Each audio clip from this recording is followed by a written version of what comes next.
Got to this Rock Upstairs today, then. I don't know what he's doing.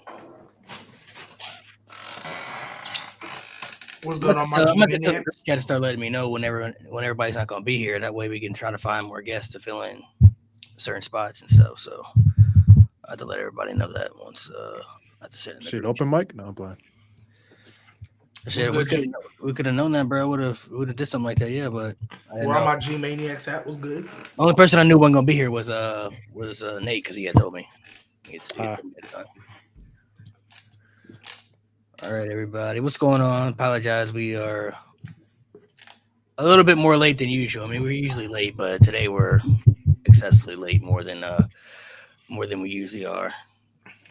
But y'all know who to blame. Yeah, of course. I'm sorry, my job was all the way across town. Of course, gotta blame. There's only one man to blame. It's always Mo. It's usually not me though, but here we go. Lies. There's no way this man really got G-Maniacs, bro. Yeah, that's kind of a wild name. What's up? Of course, G Hogan got his Maniacs. Crazy work. G-Maniacs is crazy. That's what I'm saying. Hulk Hogan, alligator. You're not escaping those. You're not beating these allegations, bro. You better find a different name. Hey, man, I'm not gonna lie. Y'all can say what y'all want. We turn into Maniac, and we turn into wow. That's crazy. Wow. Yeah. We are turning the Maniacs around. We are making a new meaning to being a maniac because I mean everybody saw it. Can we just get it out the way? Can we just get it out the way? You know, y'all always say I unyeast the bread. Y'all always say I unseason the chicken. But I want to show y'all something. I want to show y'all something that like really, really agitates my soul. Because granted, it's elite in its own right, but it wouldn't have been here, right? It wouldn't have been here if not for one man. I want everybody right now to look at this right here. This man on tape that he made something. I want y'all to look at this meme right here. Where that does has it been mean, made and sent for 2 years across multiple group chats. Okay? Y'all see this meme? Y'all want to know why this meme came about? WrestleMania 39 Night 2.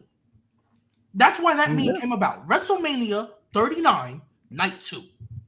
I told y'all that night, and I told y'all 2 years going straight, there is no way you watched Mania Night 1 and watched Mania Night 2 and said, yeah, the same person booked both of those shows.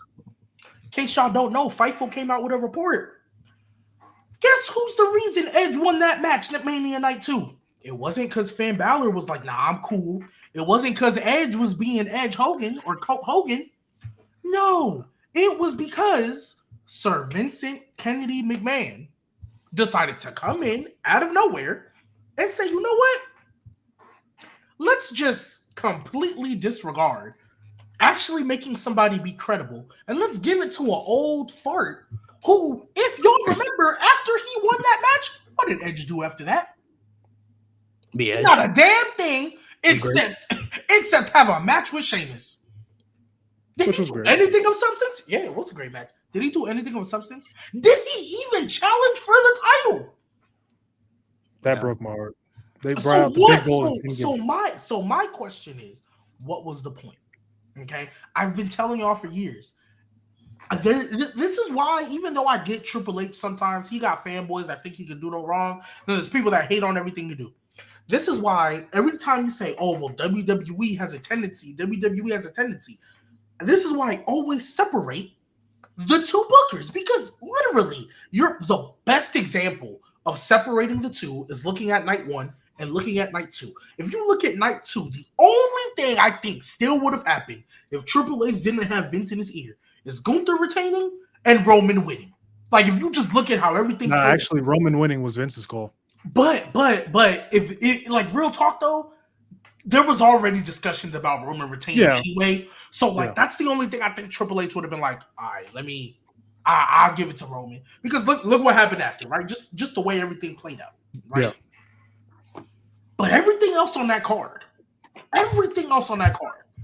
you mean to tell me Triple H wouldn't have given Oscar that win?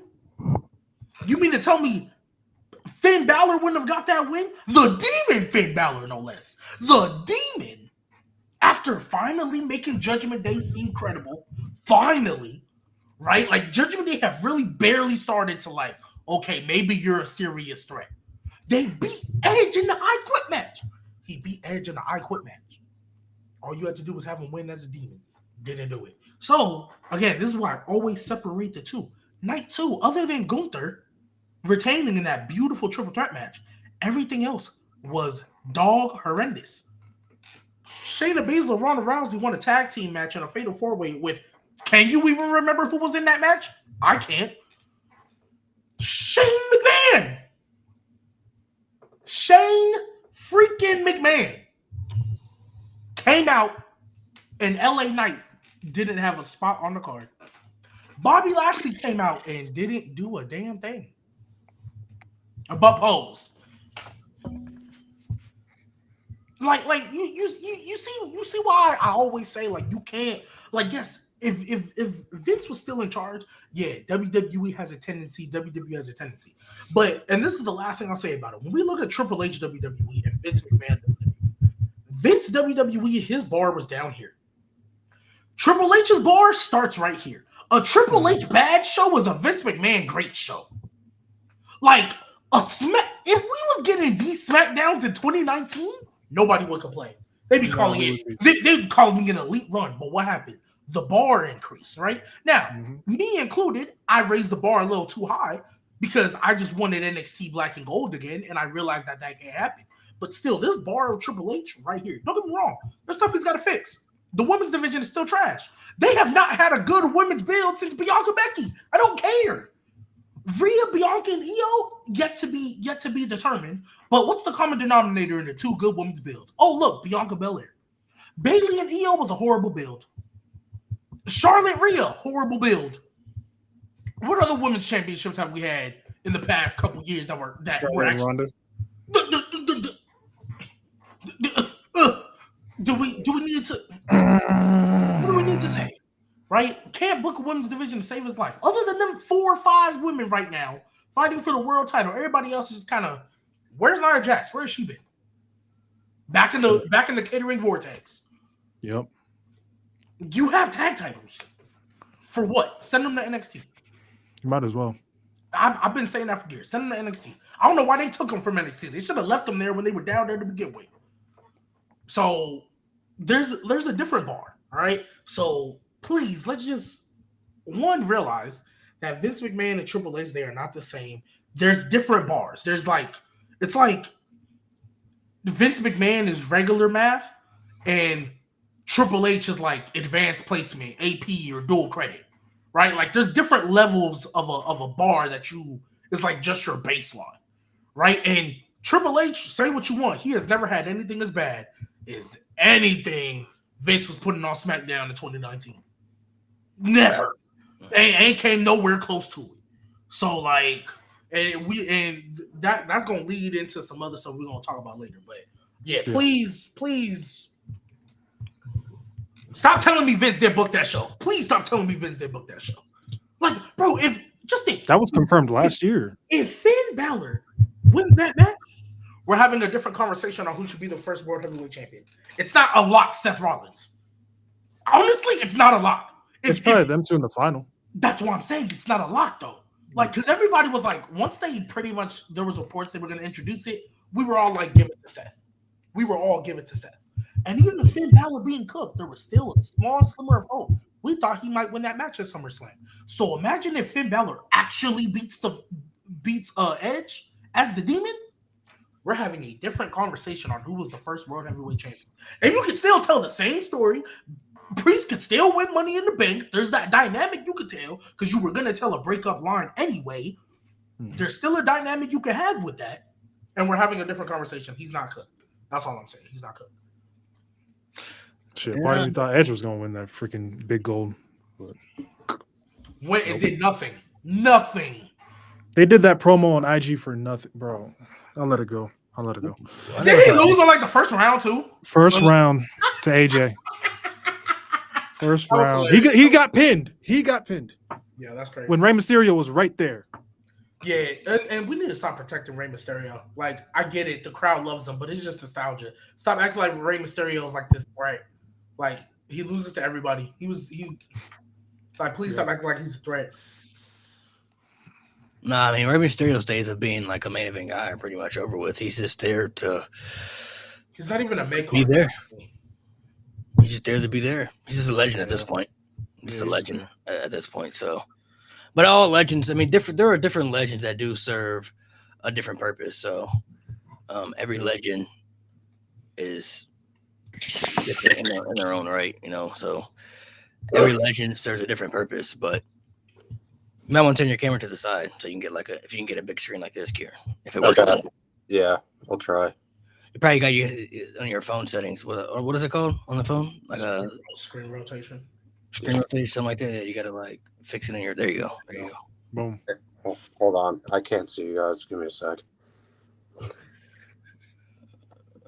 Somebody said trying to cape for Finn, but don't respect Ray. Crazy work. No, crazy work. Crazy work. What do you mean? Everybody respects Ray, but that's been done. Stop treating him like a threat. Like, I'm sorry, like. No, Ray's not a threat anymore. He's definitely not a threat anymore. No, but like he always gets protected, and he beat the New Day. And he beat the New Day when they first started Hill. Like, why? Why is Ray getting? And mind you, I don't. Has the New Day even been on TV? When was the last time they was on Raw? 2 weeks ago. Weeks. That's such a waste. That's such a waste of a heel turn. Moving me, bro. That's such a waste of a heel turn. They should have won the tag titles by now. It's not even just won the tag title. They should have just won. Like, I'm gonna say this one more time. Stop turning groups heel for them to lose right away. Stop turning groups heel for them to lose right away. I will never forget. And granted, this is obviously not New Day level. When Shayna Baszler beat Ronda Rousey and Zoe Stark beat or smacked Mickie James or whatever, I was like, okay, bet. You have two new people you can add to the women's division. What did stupid Triple H do? Put him in a tag team. Wasn't doing nothing. They brought in Sonya Deville, and that night, for that on one night, I was like, oh, hold on. They could do something. What did they do the next week? Lose. What's the point? Why do I care? Like, at least, like, if they would have at least beat Rey Mysterio, okay, cool. Okay, I could, but like, all they had to do, like, it's not hard. Like, a WWE posted something of like they need a new writer, right? I just want to be in the meeting. I don't need control. I just want to be in the meeting when they make these decisions. I really don't want to make any of them. I just want to see who sits there and says, yeah, Hunter, you know what, Paul? Yeah, let's turn the New Day heel and then have them lose their first match and then not put them on TV.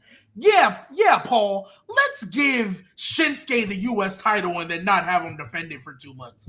Yeah, Paul, let's not introduce 2 mid-card titles with no depth to our women's division because that makes sense. Like, you can't figure out the world titles yet.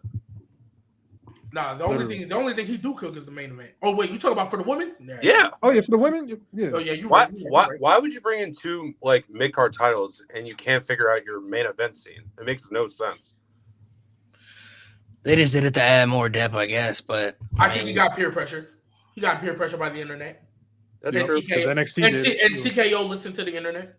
That's what happened. That's really what happened. He got peer pressure by the internet because that was a thing going on for months. Like, we need to make card titles. We need to make card titles. I kept trying to tell y'all no. Now what we gonna get on Mania? Liver versus Ivy now? Yeah, I'm sure. That is a pre-show. They're probably not gonna be on Mania, honestly. That's a pre-show. So what's the point of introducing mid card titles if you're telling us right now? Yeah, we're not gonna put them on Mania though because we don't have the depth or the. I had that feeling anyway. I had that feeling. At least I mean, not every champ's gonna be on Mania too, though. So I mean, that's the important ones are. That's true. Of course, you got to have the important ones on there. The important ones. But I'm saying all the titles that they treat that are important will be there. I promise you, because what we have 2. So we have World Singles, Tag Women's. So that's 8 titles right there, and then now you have your mid card titles. So that's 10 titles right there. Yeah, they could easily. It's 14 matches on the card. If they treated all of them important, everybody would be on Mania. Yeah, but they're not going to book that many matches though. Like they're only 14. So that's 14 in the singles titles or in the singles matches. But that's 7-7 though. No, but I'm saying but not every match is going to be a title match too, though. You're going to have matches on there that aren't title matches. Yeah, and they're not. And there right now, I think there's only 3 matches for Mania there's that are He wants non-title? 5-hour Manias back, bro. there's- No, but No. Right now, you have the triple threat with Roman, Seth, and Punk. You're Kevin. gonna have Logan Paul and AJ Styles. That's gonna be a non-title match. Drew Oh, I forgot McIntyre, about Damian Priest is gonna be a non-title match. oh, and then Kevin and Randy. There you go. Kevin and Randy is a non-title match. They not putting a non-title match for the women. I can tell you that much. They not doing it for the women. Well, I mean, No Naomi one's gonna and care Jade, about it. Maybe Naomi and Jade. So that possibly that could That's be. gonna be a 9-match card for each night. Hey, that's gonna be a SmackDown. I We was can trying to leave bet that was titles gonna off. be a SmackDown before. We can leave titles off. I ain't gonna lie. 9-match No, card each night is crazy. I agree with y'all, but that's my point. You're introducing these titles. Too and many we pretty titles, much knew they're not going to be on the Mania card because Yep. unless they would have done what I said they should have done, which is bring up a bunch of people, have a tournament. Like, they can book tournaments. That's the thing about them. They're great at that. Like, I'm surprised they don't do it more often. They have never made me care about a mid-card wrestler more than when they put him in a tournament. Lyra, when she first got here, I was like, man, I don't know if she's going to get over with that crowd. They put her in the tournament. It literally saved Io's career. Io was on a downward spiral of being unimportant until they put her in that Queen of the Ring tournament. All of a sudden, we're reminded how great Io is. Like, all you had to do was have a good tournament with some depth. So I'm giving him to Raw after Mania. And the reason I say that, I better see a bunch of NXT call-ups. I better see a women's Nexus type thing, or when they had the PCB and Team Bad and Team Belt. I need to see some type of man call-up with these women. Bring up Fatal Attraction. They don't need JC Jane been there since freaking 2.0. She's been in NXT for 4 years. She don't need to be there no more.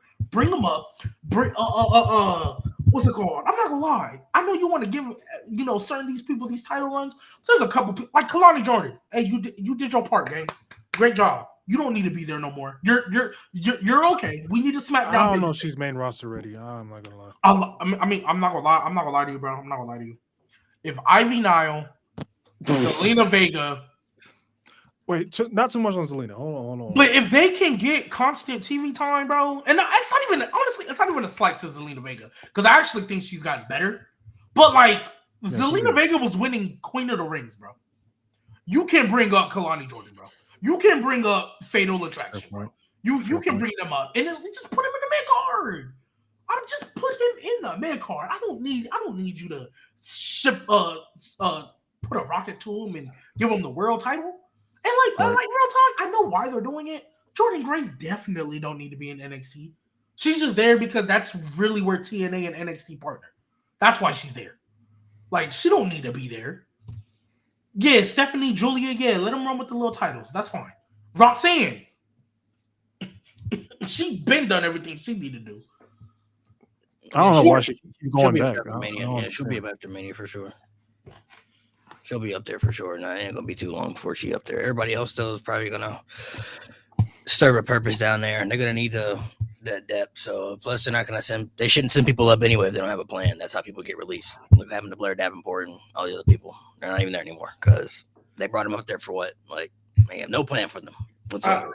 I definitely agree with that, but I'm definitely looking at because bluntly stated, because I know we don't want to look too far into the future, but at the end of the day, this is a scripted show that doesn't have season finales. So, what are you going to do with your mid-card titles in the next 3 months, let alone a year? What are you going to do? Because usually a year, we look at Mania to Mania. You're always trying to get to the next Mania.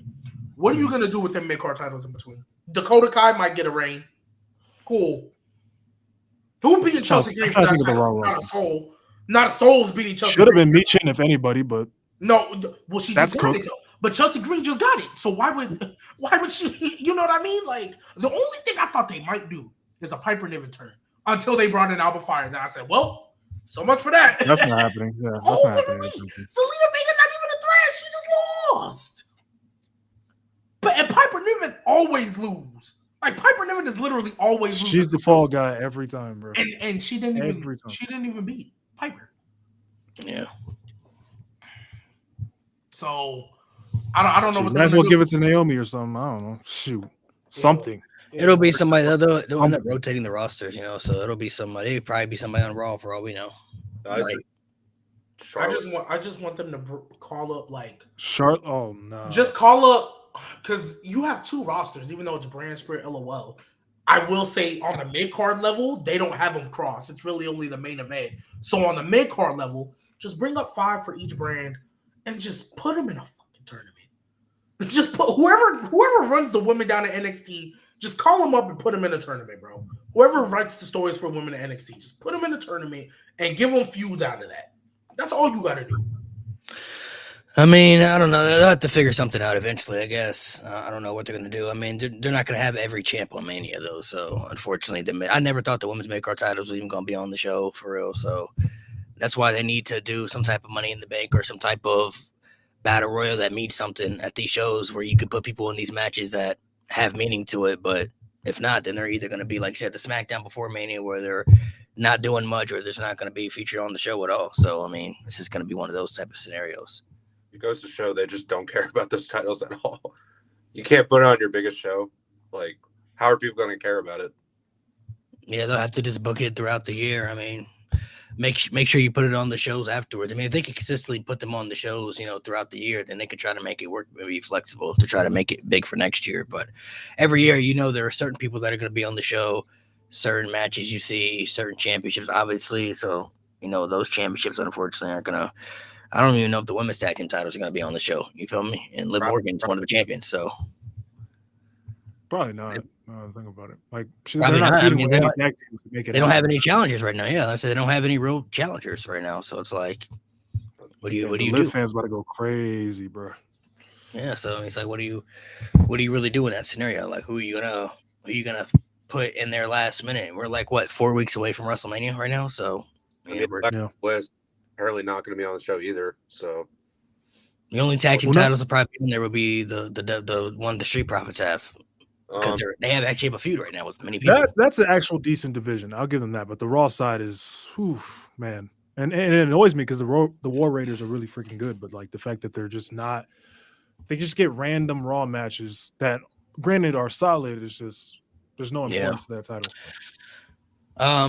So we're gonna talk everything WrestleMania related. We could talk some of the good, some of the bad. We could talk some of the current, things currently happening right now in 2025 as we speak. So we could talk about the current stuff a little later if you want. We could talk about some of the past stuff and some of the good stuff. But let's get into it. Yeah, we talk some of the past stuff first, some of the good and the bad stuff, and then we could dive into some of the good things right now that we're having. Like I said, Alexa Bliss, bro, she probably not even gonna be on the show either, bro. She just came back. It's like they were somewhere. A report the other day that she's supposed to have a match and they just pulled it. Yeah, they changed it, bro. So I mean, that's kind of lame. How long was she gone? Like a year? 2 years, yeah, like 2 years. 2 years. Injury and pregnancy. She had a pregnancy. She had a baby, so she took time off and everything. But pregnancy and injury. So I guess they're not gonna do nothing with her Mania. So it's gonna be one of those type of things, I guess. I think she'd be a good mid-carder, like to build that title up. Gee. Like I don't know, like I mean, she could be nice in the mid card scene if they want to put her there for sure. Yeah, she could be really good in the mid card scene if they want to place her in that position. But I mean, seems like they don't know. They have no idea.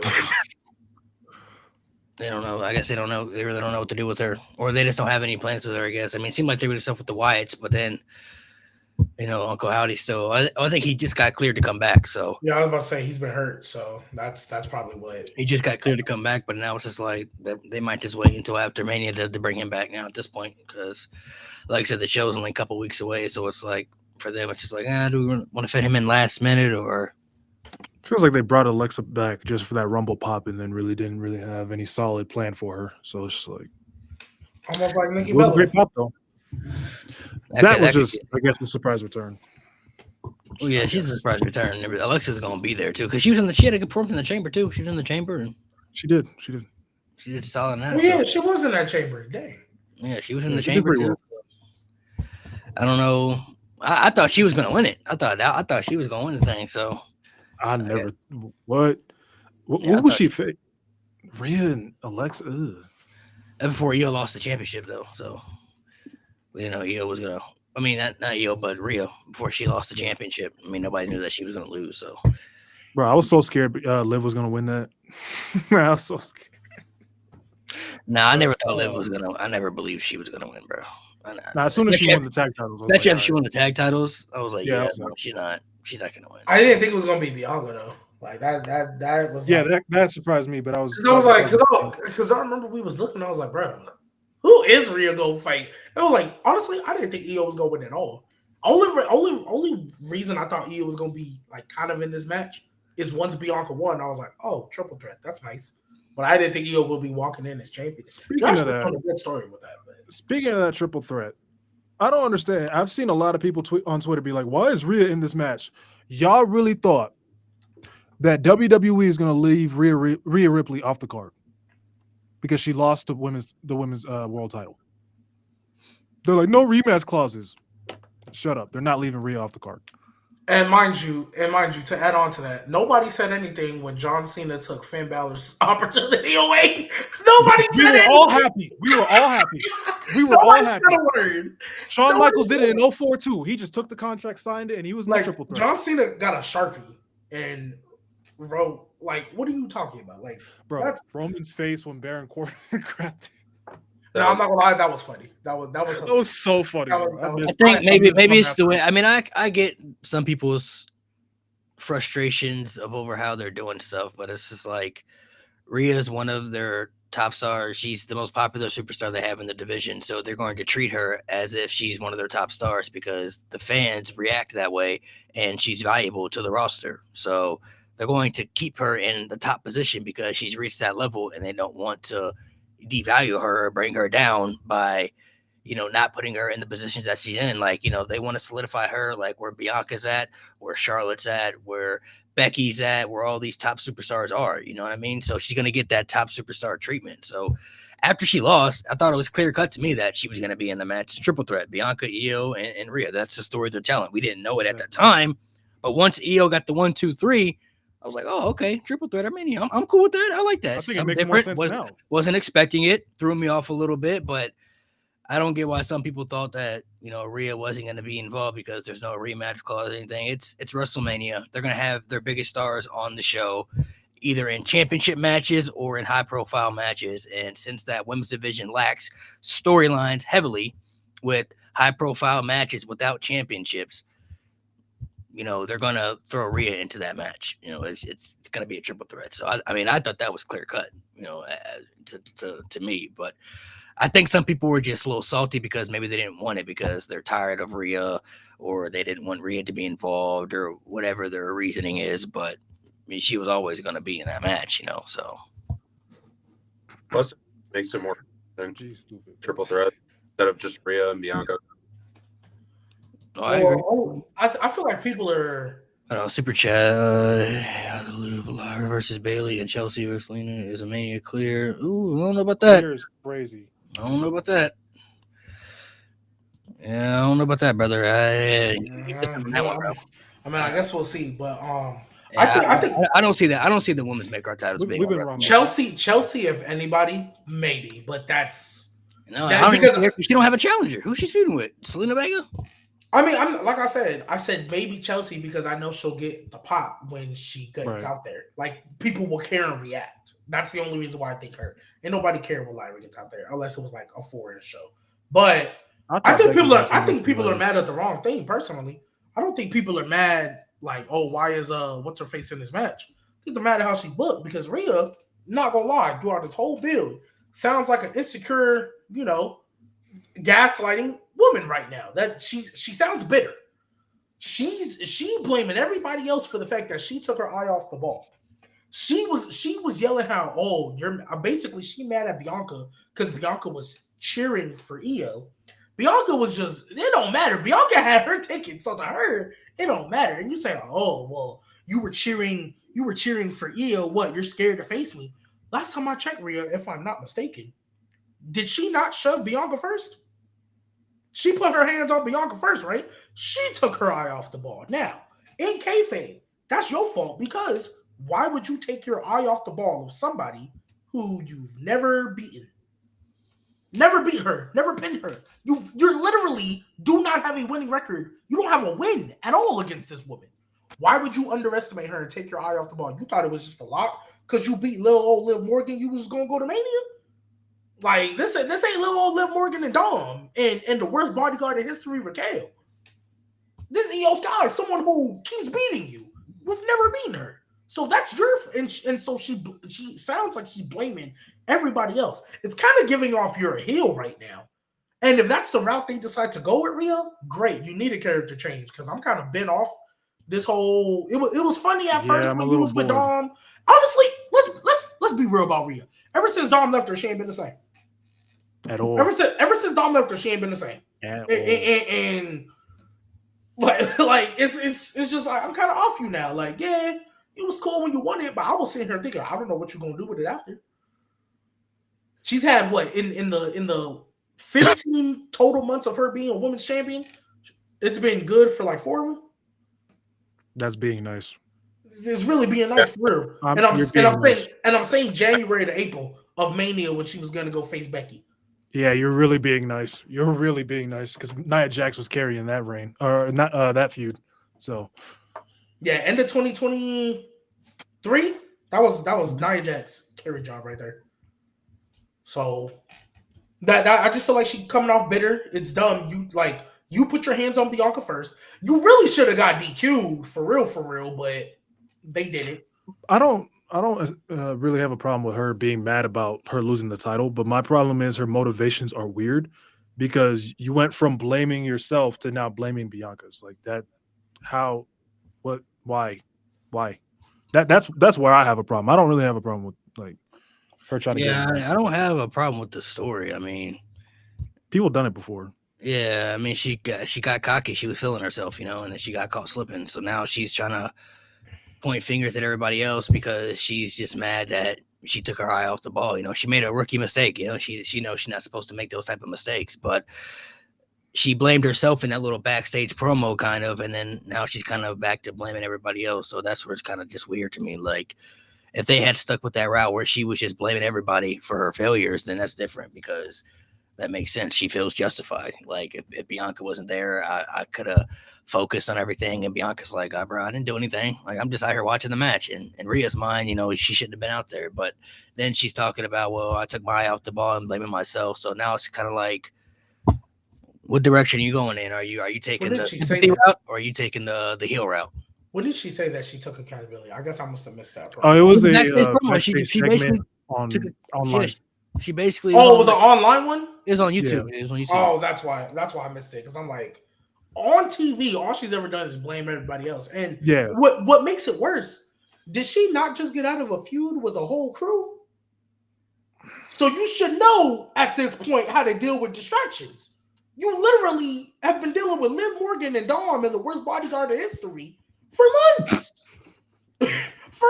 Like, that's literally what you've been doing for months. So why, when now Bianca's out there, it's a problem? That's why. Because she brought up the point at the time she had Damian Priest to watch her back, though. He's not there no more.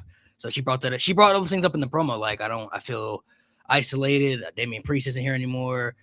I don't have any friends. Like, she basically is feeling like the sympathy card, like what people thought that she should have had when against Liv when Dom turned on her at first, and then she didn't. She kind of amped it up a little bit. So if they were to continue to go that route too, that would have made sense. But it's like they went one way and now they're going this way, and it kind of doesn't make sense because you can't play both at the same time. Yeah. You got to play one or the other. Yeah. So totally agree. Another super chat right here. They're coming at you, G. Oh, yeah. He said you mad. She's clearly getting more over, and Chelsea's reign is worse. 5-month feud with Michin. Is Lyra not in a 5-month feud with Ivy Nile? They've been beefing for a minute. I think they was beefing before they got the title, right? They was beefing at the Rumble. Yeah, at the Rumble. Yeah, like what are we talking about? Like, the longest. But even then, like even their title reigns, ain't nobody arguing their title reigns, but Chelsea's more over. That's just a fact. Chelsea is just straight up more over. It is what it is. Chat, relax. I mean, hey. Nah, let him go. Bro. Hey, you got relax. He's stupid. What so we'll talk. So go back to the conversation where we were talking all things WrestleMania. We'll go through some WrestleMania history here. Let me test. We gonna see how nasty y'all gonna be with some of these takes here. But give me your Mount Rushmore of WrestleMania matches all time. Oh, your easy. 4 greatest WrestleMania matches when it comes to stories and the matches, like the story and the match. The 4 greatest WrestleMania matches of all time. Taker Sean 25, Brett Austin 13. I knew you was gonna say that shit. You gonna stop disrespecting that match? You gonna stop? I don't disrespect the match. I just knew you was gonna say it. It's like that. Kurt Sean 21. Number 4 is a little tough though. Ooh, Is it though? a little bit. Oh wait, I want to put Cody Roman there. Yeah, that's crazy to me. Austin Rock too, because that's still the best main event in my opinion. You know what's crazy though? How can we say that? Buns. I don't know how we can say. There's gotta go. I don't know how we can be on the show and say that Mania 40 is probably the greatest, if not the second greatest WrestleMania main event in history, and it's not a Mount Rushmore. I don't know how. I think it's second. The 4. But even then, it can't be. I don't see how we say that it's not. So the 4 to me, the 4 greatest WrestleMania matches ever. Rock Hogan WrestleMania 18 is on there for sure. Taker and Shawn WrestleMania 25. The end of an era Hell in a Cell match. Taker and Triple H. That's what it was. And Roman Reigns and Cody Rhodes too at WrestleMania 40. That's the one I was missing. End of an era. Take the Austin Rock off. Give me end of an era. Because for me, my top 2, me personally, is Mania 40 and End of an Era. Like those 2 for me are like one of the greatest things I've ever watched. Oh no, I'm sorry. Taker Sean is up there too. But I had to go back and watch Taker Sean. I was watching End of an Era. Like I mean, to me, it's still the greatest kick out or the I watched that greatest real of all time. That's the greatest Hell in a Cell match of all time, bro. I mean, of course, yes, but the best story, bro, that shit was so good. They didn't even need to bleed, bro. That's how good the match was. All these other matches, it's because I'm trying to take into account like moments as well, not just in ring quality or the story, and I'm taking into account the story you told going in. So that's why like those 3 for me are locked for me. And then if I had to pick a 4th one, I want to. So what's your 4? So I have Taker, Sean 1. Even though you could really argue for number 2 with story, Taker Sean 1 is up there. And then I think the story is amazing for Taker Sean 2. Oh, and then sure. I have Mania 40, Cody Roman. I have End of an Era. And those are my like top 3. My 4th one. Kurt and Sean. See, that's what I was going to do originally, but I kind of want to. That's a perfect wrestling match, if you ask me. I kind of want to be different because. Of course you do. Of course you do. Of course you do. No. Because like all jokes aside, bro. All jokes aside, if I just look at it from a storytelling aspect, just the storytelling aspect, nothing else. WrestleMania might be up there for me, bro. I'm not gonna lie. WrestleMania was crazy. WrestleMania from a storytelling aspect, WrestleMania was crazy, bro. The story leading up, that was one of the better builds, like of recent memory for that. Granted, it was by other things had to happen, but that's how it go, right? Mania 40. That makes it better though. That's what I'm saying. Like I think that was like. I might have to put it up there. I don't know if I can put it in the Rushmore though. I understand Kurt Sean. That's what I was gonna go. I mean, Kurt Sean. That's what I was. If you're including a moment, then yeah. So are we counting the build? Like I said the build, the stories in the match. Okay. I don't do that. I know you don't. I know you don't. Because that would make my list like way different. Yeah, like, exactly. I think there's like matches better than the ones that like if you include the build. Like I think Sean and Kurt at 21 is arguably the greatest match without context, I guess. Yep. Yeah. They still had a good build though. Yeah, but comparing to like Cody and Roman, it's kind of nasty. I would say. Yeah. I mean, they still had a good build though. So. McMahon in every corner is crazy. That's ridiculous. Oh man. So what's your 4 then? Gonzalez. I would say if we're just going off, I would say Cody at 2, Sean and Taker 2. I would say Hogan and Rock, honestly, and then End of an Era. You know what I just low-key thought about though? It's good. I low-key want to give that little triple threat tag match some love. I What, low-key TLC want, 2? yeah, I low-key want to get that some love. That's top 10 for sure. That's top I 10 low-key want Top to get 10. that some love. for sure. That's Like, It top might be. It might be. Nah, I probably won't be top 5. It probably won't be top 5. I wouldn't look at anyone crazy if they said top 5. Man, that changes the landscape of tag. It's like that, bro. And that's why I want to put it there like that. Like I feel like when, Impact. like if something changes the landscape of something, like no matter what, I feel like you gotta. Then you should gotta watch give Savage that Steamboat. Yeah, consideration. you should go ahead and watch Savage Steamboat. Go ahead. What year was that happening? 87, Bro, that 1987. doesn't matter. That's like telling me, yeah, go watch. Bro, stop hating on the match. That's like You ain't even seen it, that's bro. like, hey, yeah, go ahead, and go watch Larry Bird full game highlights in 1987. What's wrong with Big Bird? Hold on now. Why would I watch Larry Bird when Nikola Jokic plays basketball? I mean, you got a smaller Jokic, man. Yeah, I knew it. With- I With, knew it was bet- gonna with better defense. Come on, G, baby. respect Larry Bird. I'm not having this. It's crazy work. It's crazy work. Man don't know his history, bro. Man don't know his history. Crazy Savage work. Steamboat was still like that. I don't care. Of course. It's a way ahead of its time. So, All right, so Literally, what's if that happened now, it'd still be good. yeah, I agree. no? It'd still be good today for sure. It might be a little bit different because the eras and crowds are a little bit different, but I mean, it's still fine. It'll still be good. What is the most hyped up match that you think failed tremendously? The biggest hyped up match in WrestleMania history that bombed so badly? I mean, the obvious is Randy Orton, Triple H. Yeah. That is was- one of the greatest week-to-week builds I think I've ever seen in real time, and that match, that has one of the greatest everything ever. about that match was just wrong. No stipulation, no. Everything RKO about and that. pedigree off rip, like Everything about that build was so cinema, bro. Like real cinema, spectacular, heel work, babyface work, sympathy, everything you could ask for. And then for some reason, they don't add a stipulation to it after Randy Orton basically tortured his entire family the way he did. And then they added the stipulation, I believe, too, like if Triple H gets disqualified or something, like he loses the championship or something like that. Like, so basically it was kind of like, because I remember that because on the commentary they were saying like, well, Triple H can't do both. He either has to want to keep the title or destroy Randy Orton. It's like, bro, why can't he do both? He should be able to do just both. let him do both. That to me is the biggest, because that should have been one of the greatest WrestleMania main events we've ever seen.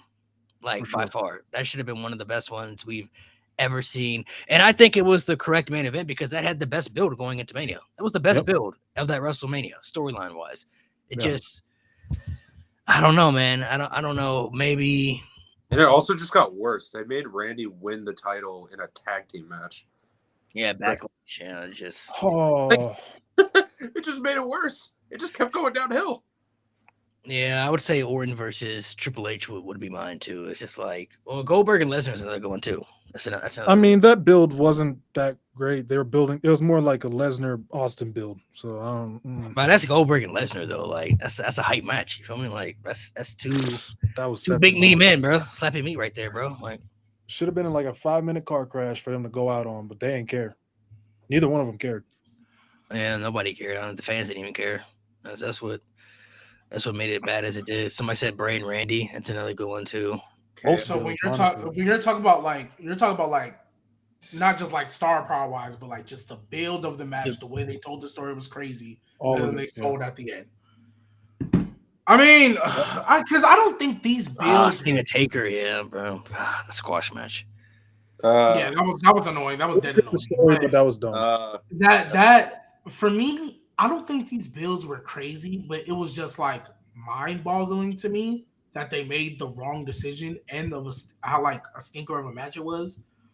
Style Shinsuke and Charlotte Asuka, that was just mind-boggling to me that they messed that up. Here like- go Malik with 34. Like Here we go, like man. oh no, but like real talk, like Top let- five worse, bro.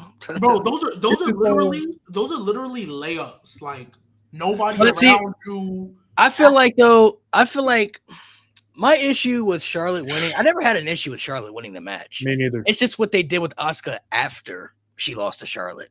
Like if she hadn't lost to Carmella twice after that, I would have been cooling on that because I get she's got to lose at some point, and whether people like Charlotte or not, she is believable to beat Asuka at Mania. So I just didn't like what they did with her after. Like if they had Asuka go on some type of redemption or like more dominant arc after that, cool. But it's like They bro, did. Here's the thing. They did. I don't think Carmella, people, bro. I don't think people tax this. I'm gonna get to it. When she won the SmackDown Women's title at the end of the year, it was like, okay, we're going somewhere again. She's revived. And then she lost to Charlotte again for no reason. No, I don't she think people wasn't bring that up enough. Honestly, I'm not gonna lie. She wasn't revived after that. Because you want to know. But why do they have her lose again? No. For what? Ronda, because winner take all, Ronda Rousey. Because after that, she was tag teaming with Kairi Sane again. I know. That's why I said I don't think she weird. was. I am one of the people that says I don't care what anybody says. That was the match where nobody other than Asuka could have won. Like that was one of those things. Like, why is Charlotte even a decision? Why is she even a thought of possibly winning? That was the first time I really said, okay, Charlotte, boom, you're making the new star now. Good, you'll be fine. Asuka needed that way more. And mind you, she was a Raw. This was more frustrating about it. She was a Raw superstar who ran through the entire Raw division, won the first ever Women's Royal Rumble. This is the first time they ever did it. Won that, and then went to the other brand and picked Charlotte because I want to fight the best of the best. And she tapped out. That is the bad part. Tapped out. And once she tapped out, I was like, yeah. And then she hugged her after. If you wanted That to do should a have heel, been the heel turn. I was just about to say that should have been the heel turn. Because then maybe, okay, I might have A got vicious Asuka just running through the division. Bro. I might have got what you on that. If she would have lost to Charlotte by pinfall, I mean, her losing to Charlotte, like I said, that didn't bother me. It's just what they did with her afterwards. Because when you compare with Asuka and the Shinsuke stuff is so way worse on so many different levels, bro. They had this guy lose 4 matches to AJ Styles in 1 year, bro. I couldn't believe that, bro. I like the fact that he turned heel too for no reason. He one of the most over guys in the company, bro. Turned him heel for nothing. Like, and especially if you compare their careers, look at Shinsuke's downfall compared to Asuka, bro. At least Asuka was still winning titles. At least Asuka was still relevant to the roster. This man Shinsuke, bro, was so devalued in so many ways, bro. Only thing I'll give you is that the crowd still cheered her. That I will give you. For whatever because reason. they still made people care about her into a sense, bro. Shinsuke was just the complete opposite, bro. Barely. Like 2020? Like barely. Oh, you know what? People care. Bro, Asuka never had a bad like Shinsuke did, bro. Never to that level. Asuka and COVID, I will give you because Asuka was cooking in COVID. I will give you. Yeah. That.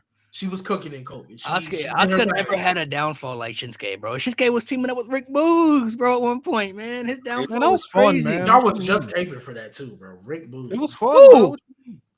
Oh no, that was Nate. That was Nate. Not me. That shit was terrible, bro. Yeah, that was what? He was teaming up with Rick Boogs, bro. That's Rick. He was teaming up with Rick Boogs, bro. This guy went from having a crazy aura, having one of the best WrestleMania entrances, bro. Super over, everybody singing his song, and then teaming up with Rick Boogs, man. Like, Asuka ain't never had a downfall like that, bro. She never had a downfall like that. No, she lost to Carmella, but that was it. It was bad when Shinsuke lost, bro. Like, he lost to 4, bro. He had 4 matches with AJ Styles, and he couldn't win one of them, bro. And then you know what happened after? And then Samoa Joe did the same thing. Samoa Joe did the same thing. Oh my god! And what makes it worse for Shinsuke? Oh my god! They were having the low blow stipulations, but they had a match where they both kicked each other in the nuts, and they both. Bro, I was just going to bring that up. Oh my! That was the worst ending I've ever seen. Bro. It just kept getting worse, bro. Like WrestleMania gets pinned, turns heel afterwards. Greatest Royal Rumble gets to, I think he got the double count out at Greatest Royal Rumble, right? Backlash. Yep. Double low blow count out, bro. I have never seen that before in my life in a WWE championship. In a no DQ match. And then he loses the last man standing match to AJ Styles, bro. Like that was good though. It was bad, bro. It was bad for Shinsuke, man. Like, yeah. You lose 4 times to the same guy. You're good. There was a match. I don't think anybody remembers this. It was bad. There was a match on SmackDown where it was AJ and Nakamura again, and the only way Nakamura won that was because he pretended to get kicked in the nuts when the ref's back was turned. He took advantage. to choose the stipulation for that Money in the Bank match. That's the only win he ever got over AJ. And you know what's crazy? That build was actually really good to the Money in the Bank match. Oh, the contracts. Y'all remember the contract setting? Yeah, that was elite. Yeah, That was elite. I'm not gonna lie, because I was like, why is he just so calm and cool? And he was like, last man standing. I'm like, that's actually elite. I actually thought he was gonna win after that. Me too. When he I was did, like, you know what? That's elite. That's elite. Because they were trying to do this whole AJ Styles as a hothead, which has never worked for me. remember the real AJ Styles? They put the new Daniel Bryan versus the real AJ Styles. Vince was just doing things. Bro, this is like Vince didn't care at that point. He was like 75. He was like, they're gonna watch anyway. We're gonna make money anyway, so I'm gonna just do whatever. I never. Once Shinsuke lost at WrestleMania, because I watched him in NXT and I saw him in New Japan too. But once he lost at Mania, that was it, bro. I knew it. I was like, bro, I've seen this too many times already. I know the vision now, bro. It's over for him, bro. Like I saw it happen with Finn Balor. I saw it happen with the Revival. I once he lost, because Oh my god! when he actually won the Royal Rumble, I was thinking like, They might have saved him. maybe they are, because remember he was losing to Jinder Mahal before that, and then he actually won the Royal Rumble. So I was like, Twice. maybe they actually still have plans for him, because he's still over. After losing to Jinder didn't affect him. He was still over by the crowd, and they gave him the Rumble win. I'm like, they're not going to give anybody the Rumble win, like, right? Like, it's the Royal Rumble. We When thought he Roman lost- was winning that. When he lost that match, I said, Really? yeah, it's over. Oh, For a him. lot of people thought Roman was gonna win that shit again. Because you know Roman still need to win his second one. That's Because we all knew it was gonna be Brock. Brock and Roman was like, we knew from the ending of 33, we knew Brock and Roman was gonna be the main event of 34. I thought So it was like, oh, they're probably just gonna give him the Rumble again. regardless. I didn't think Roman was going to win. No, I didn't think Roman was going, but they always have him in the final two just to scare people, because they knew Yeah. that they didn't. I did. That's why. Because they like, took I- off the IC title the 6 days before. I was like, ooh, they might. Give Yeah, him because they the gave him Rumble. that. Honestly, they gave him that little IC title run just to call it. I was enjoying The that only too, the only bro. one I actually thought he probably was gonna win was 2017 when he came out at 30 and nobody Yeah. knew it was him. Oh my! No, I knew because I was the way he like, threw out oh, Undertaker, I was like, nah, that's the match. It's Roman Taker. I hate Now when he eliminated Taker, I was like, that could be the match, but Nah, it was Taker the whole time because he just sat. Yeah, I up. knew that. yeah, I was yeah, like, yeah. yeah, it's Taker. It's Taker. I remember that night on like social medias, bro. People were mad when Roman came out at number Bro, 30. him at They're 30 like, was- "This is the worst Rumble ever." I'm like, "It's not Well, they that." thought bad. Well, because Oh, who wasn't in that Rumble? Didn't they? Was that the Rumble Daniel Bryan wasn't in? No, that was He was 20, that was retired. 21. 2017 was the one No, that Randy Orton won. they thought it was going to be Samoa Joe. Like, Yeah, people gave themselves their own rumors, and then when they didn't, Or come to Seth, at fruition, least they like got Seth mad. was gonna pop up because he got injured, so they thought it was gonna be Seth or something like that, bro. Like they could have had better options than Roman though, bro. Like they put Yeah, Roman but in. people I would were have took AJ overreacting. Styles coming out. Nothing- Bro. nothing will come ever- on, bro. Like Nothing will ever take away though from when Rey Mysterio came out at 30. Nasty work, bro. When that nigga came out at 30, I was like, bro.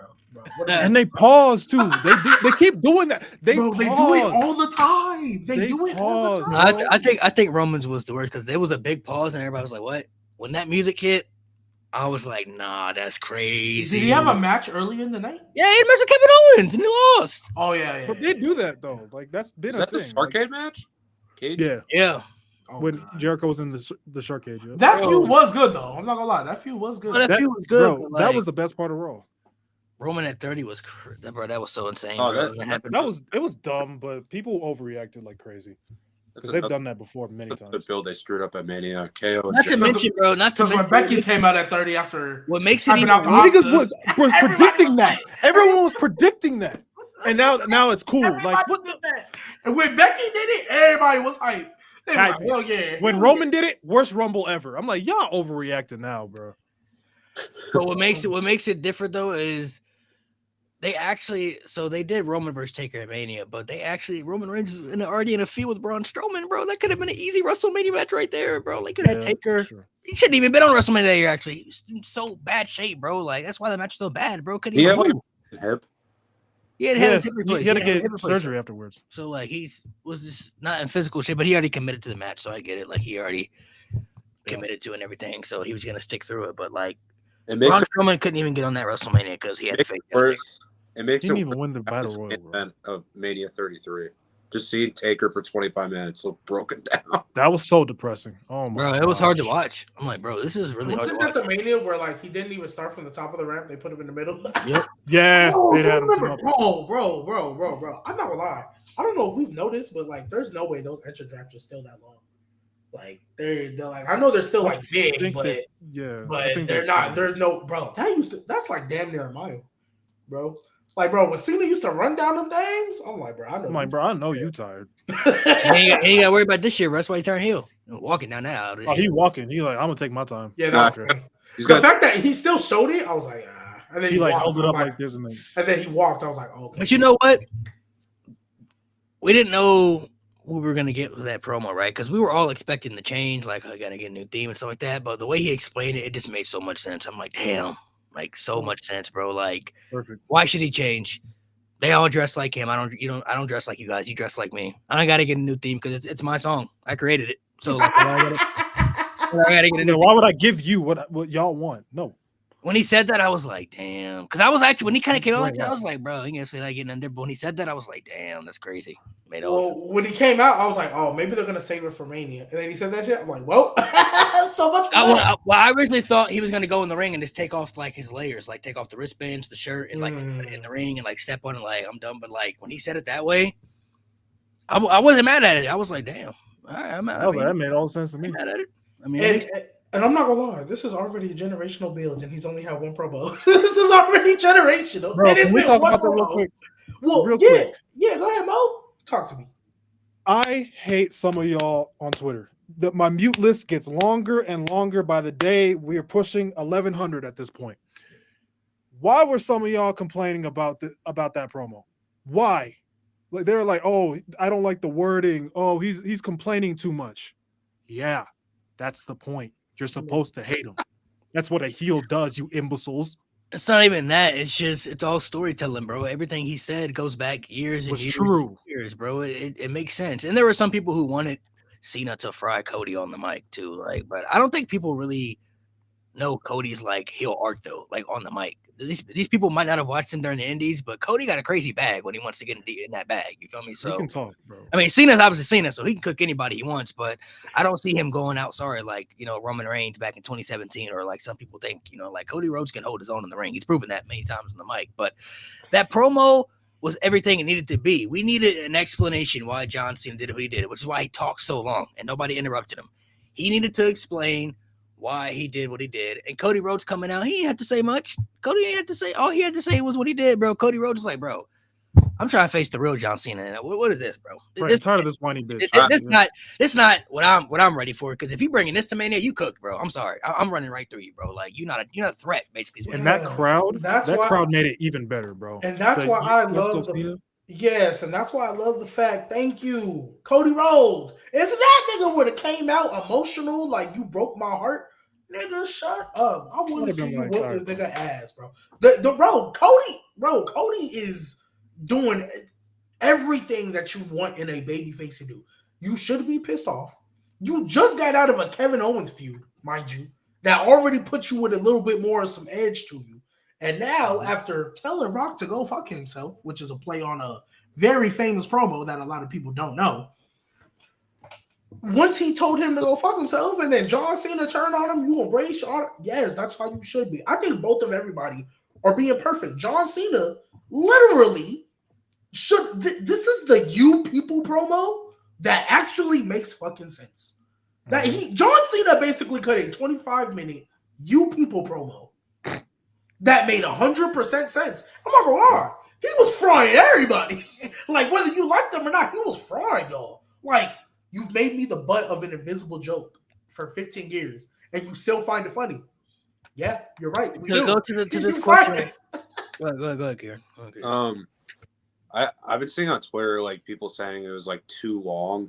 I'm like, bro, he hasn't been a heel in 20 years. Oh man, people are stupid. Like, man. come on. And I think people are just mad that like Theory got squashed, and like that botch happened right after because apparently like Cena's promo went on too long. But bro, he deserves it. It's John fucking Cena. Like this is not freaking Austin Theory turning heel. It's John Cena. Like But to Biggest go to his last year. somebody said right here, somebody said 10 years too late though. Who has really booed him since 2016, 2017? That is the point right there, bro. That plays it into even more It into took for the him story. going away. He The hasn't only been- reason they're cheering him now is because John Cena is not Super Cena anymore, and they're starting to respect him more because they realize he's been heading into retirement. They didn't appreciate him though when he was at his peak, when he was winning a lot. Just like he said in his promo, I won a lot, you all hated it. Now people are begging me to win a match that I can't even win. He hasn't won a match in like how many years, and now people are complaining that John Cena deserves better and that he should be booked better and everything. It's the reverse cycle, bro. They didn't appreciate him when he was at his highest. When John Cena was at his peak, he had his loyal fans there for sure, but he didn't have the appreciation that he does now. He's not in the sauce anymore. He's old. He's past his prime. They don't really appreciate the great until what? Until they're either retired or until they're dead and they're not here to see it anymore, bro. That's how it always goes with everybody, bro. Like every great you could think of will always be criticized during their peak. Wait till LeBron James retires from the NBA. Watch the effect. Watch them old heads the gonna miss glaze come out of nowhere from everybody when he retires. They've been hating on LeBron James pretty much his whole peak. But when he's not playing basketball anymore, when you know he's never going to play in the NBA anymore, watch how it is. Watch. They already got. Here, oh, go ahead, G-Bay. No. It was just a quick point off that. Like they already got LeBron R&B going Oh around. God. Like Oh, which, the LeBron Renaissance, like the Renaissance, like yeah. But I'm saying like the greats you could think of. Tom Brady the same way. Hated Tom Brady all them years. Now Tom Brady gets all the flowers. You know what I'm saying? Like they do that with every great you could think of that are like when they reach those heights. You know what I mean? Because people love the climb and the chase. They love when you're the underdog and you're chasing the great moment. But then when you finally become that person, that guy, that woman, now the people turn on you then and they don't want you to be in that spot. They want somebody different. That's how it usually always goes. And Cena was the caveat of that. He was like the first major guy that really was at the top that the fans really kind of shifted on and wanted, somebody else in that position for years. So he got criticized and hated for all those years, never went against the moral code, tried to stay loyal to everybody and do the right things. But now he's at a point in his career where he's like, I don't really need to do that anymore. You know what I mean? Like, I don't got to be that guy anymore. Like, nobody really appreciated me back then. And now everybody wants to show me respect and flowers now, but it's all fake, really. Like, it's only really, they're doing it because they know I'm not going to be around next year. You know what I mean? So that's how it really goes, bro. They don't want to give the greats, their respect until they're either dead and they're no longer here to see it, or they're retired and they're no longer at their peak. That's how it really goes for everybody. People don't want to appreciate the greatness like when they're actually seeing it. Like, you respect when you're seeing something like great for once. You know what I mean? Like, oh, we're seeing something generational. It's the same thing with Roman's run as champion, bro. Now that he's not champion anymore, now people are giving it flowers. When Roman was champion, though, I saw all the complaints, the part-time champion, the story doesn't make sense. He's burying people. He's winning too much. You know what I mean? Like, now that he's not champion anymore, though, now people respect it. It's crazy, bro. You can't make this up. He still don't. Nah, I respect Roman. I just troll him out. But Lies. It's pretty much like that with everybody, too. So That's just how it is, man. no, but like it's unfortunate because like now that Cena's just losing more and more, like apparently he gets more respect. But yeah, which is crazy too. Like now that he's losing, people want him to actually win more. It's like, bro, you know what? You know what? He lose to everybody now. Like basically, what people wanted him to do back then, supposedly, was put over young talent, put over people. He's been doing that for like how many years now? But now it's a problem now. Now they want Cena to actually bury these people. It's like, bro, now y'all switching up. I've always felt about wrestling fans, just everybody wants everybody to win a title. Everybody wants participation. You get a little hot, just give them the title. They don't care about how long the reign is. They don't care about it. Because there's only 12 months in a year. And granted, Roman and because everybody's only about what have you done for me lately. Roman held that thing for forever. And pretty much all the other champions that we consider good ones, most of them, have held the title for about 7-8 months or to a year. Cody had a 365. We know how long Gunther's reign was. Seth's reign was a good while, right? That's what people want, right? Or no, that's what people got used to. So like everybody who gets hot, they want. Like if I genuinely believe if it was up to a lot of people, every month we'd have a new champion. I swear. Every month we'd have a new You ain't champion. lie. Every month we'd have a new champion. Like I will say though, will say though, I do kind of miss the days where I could watch a B show pay per view and be like a title change isn't like out of the ordinary. I miss those days. I think Like, that's what I think that's what the main cards are for. That's what I honestly. I guess. Well, I mean, before Gunther, that's what I felt the main cards were for. If we were They're not even on pay per views anymore. Well, that's because Shinsuke was doing nothing for 2 months, and who's the? Oh, well then I don't know what they're doing with Braun Breaker. I don't know what they're doing with Braun Breaker. He's gonna be multi-man match.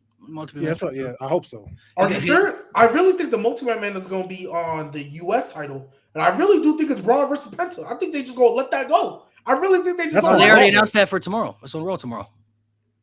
Oh, it's on Raw. Yeah, it's tomorrow. Never mind. Yeah, that's why I said it's gonna be multi-man match. I'm not gonna lie, that's kind of crazy. I don't know. I mean, I get it. If this wasn't a European crowd, I'd be like, that's stupid. But it's the European crowd, so I get it. Yeah, like they're trying to get. It's gonna be the main event. That's gonna be the main. That's gonna be the main event. It's gonna be a multi-man match. If that's not the main event. Then Cena and Cody are gonna close the show. It's gonna be one of the two things. They're not gonna open it. Probably not because they went over. Back, they'll probably just end the show so they can just have as much time as they want to close it out. Did they really go over though? Like, has that been reported that they went over? I don't know if it's reported, but I mean, they was all mad long though. I mean, Cena was out there for a minute. Yeah, but a lot of the matches felt rushed. So. But from what I remember, right? Because again, from what I remember, I think Cena went like 20. I think that whole segment took like 30. But when you take away entrances, he really went 25. That's peak Raw 101. That's literally, you always opened up with a 25-minute promo, no matter how bad it was. That's what they used to. Like, this is what they do. Like, to me, that I think Austin Theory was always going to get squashed. To me personally, I think he was always going to get squashed. Like, they don't care about that man. They just hate it because it's Cena. That's it. Yeah. If it was anyone else, they wouldn't care. Well, everybody does. If Cody would have came out here and talked for 25 minutes, they would have had a problem. Like I said, I feel like they always try to have a way to be mad at everything. Like if they truly, I feel like a lot of people think, oh yeah, it's not the way I would have booked it, so it's bad. That couldn't be more true. I swear. Like it's not how I would have done it. So that couldn't be more true, bro. It's like I heard somebody say about that Cena promo that it was weird. It was weird because it wasn't the direction he expected to go in. Okay, cool. It wasn't the direction I thought he was gonna go in either. Doesn't change the fact that shit wasn't generational. Right. Like, what are we talking about? Like, yeah.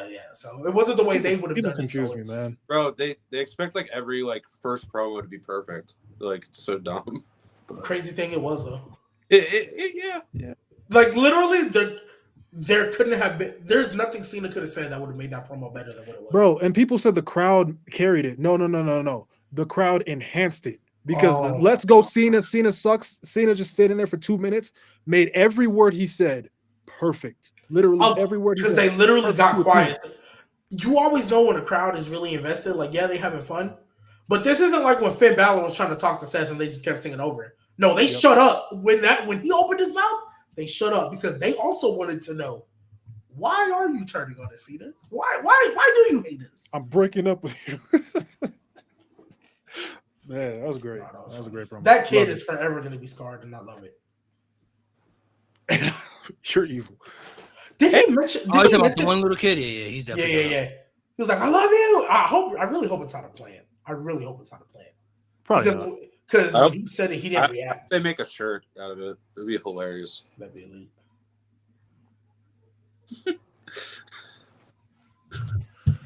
Poor kid. Nah, he'll be he'll look back. He'll make a meme out of him forever. But I mean, it's He'll cool be moment for him. Chicago guy. Like when CM Punk returns. Chicago. Yeah. Yeah. It's a cool little moment for him. It's a cool little moment. So, what do y'all think? What do y'all think they're gonna do with the Cena and Cody match at Mania, though? What direction you guys think they're gonna go in? We haven't. We still don't know about the Rock stuff. So they haven't. Maybe they'll address that on Raw, like as far as what his allegiance is to the Rock or anything, because that's something that they didn't touch on.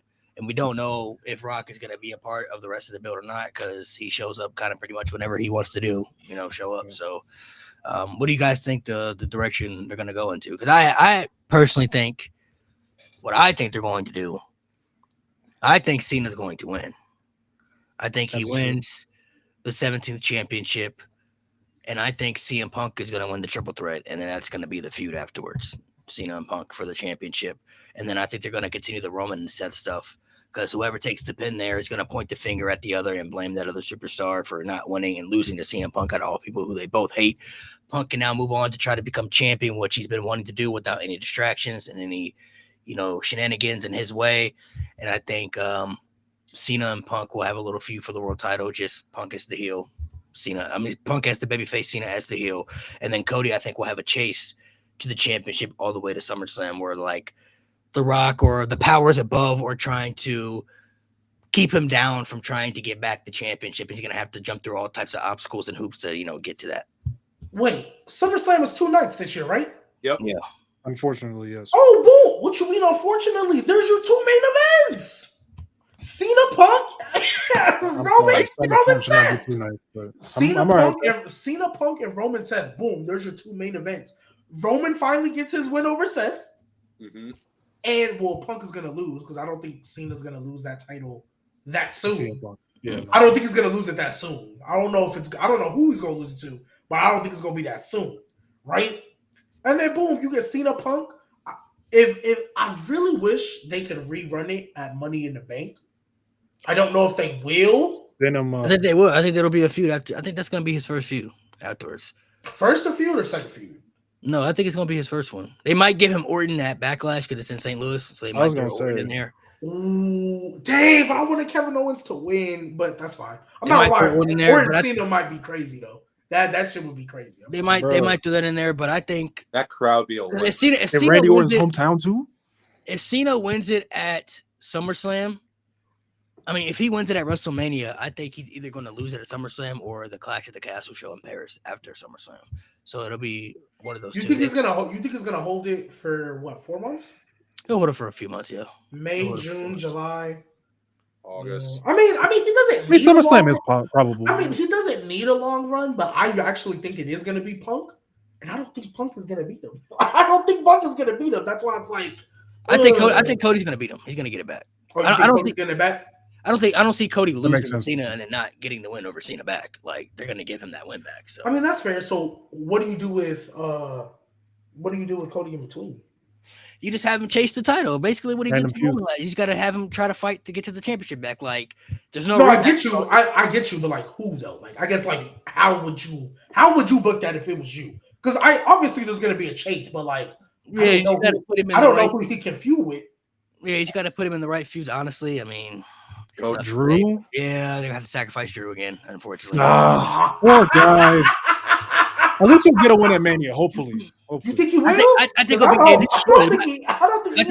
beat Damian. I think he'll beat Damian Priest at Mania. He should. I hope he does, but I don't think he will. Love Damian, but he should. I don't think he will. You don't think he want to beat Damian Priest? I know. It's not that I don't think he can. Or I don't think he should. Because I think he should. I think they really like Damian Priest, and this is gonna be Damian Priest first. Yeah, they do, but like this is gonna be Damian Priest first, like true Mania. Like he had the cash in, but this is gonna be his first true like Mania big profile match. And I don't know if they're gonna. Nah, I don't think he's. That's not the same. I don't think he's gonna lose. I don't think he's gonna lose it, Damian, because I think the Cody feud is probably gonna be more likely for Cody afterwards. Because Drew's also one of the few people that beat Cody too, is coming back, and that's gonna. I think that plays a factor into it. And they're basically gonna have Cody. I see them going all the routes where Cody's trying to do all the things to get to the championship. They'll put him in the King of the Ring tournament. He'll probably get screwed. Probably put him in Money in the Bank. He'll get screwed in that too. Like it's gonna be all those scenarios where he's trying to find obstacles to get to the championship, and they're just holding him down where he just, Well, he can take the Cena route that Cena took when he lost to The Rock. He could take that route.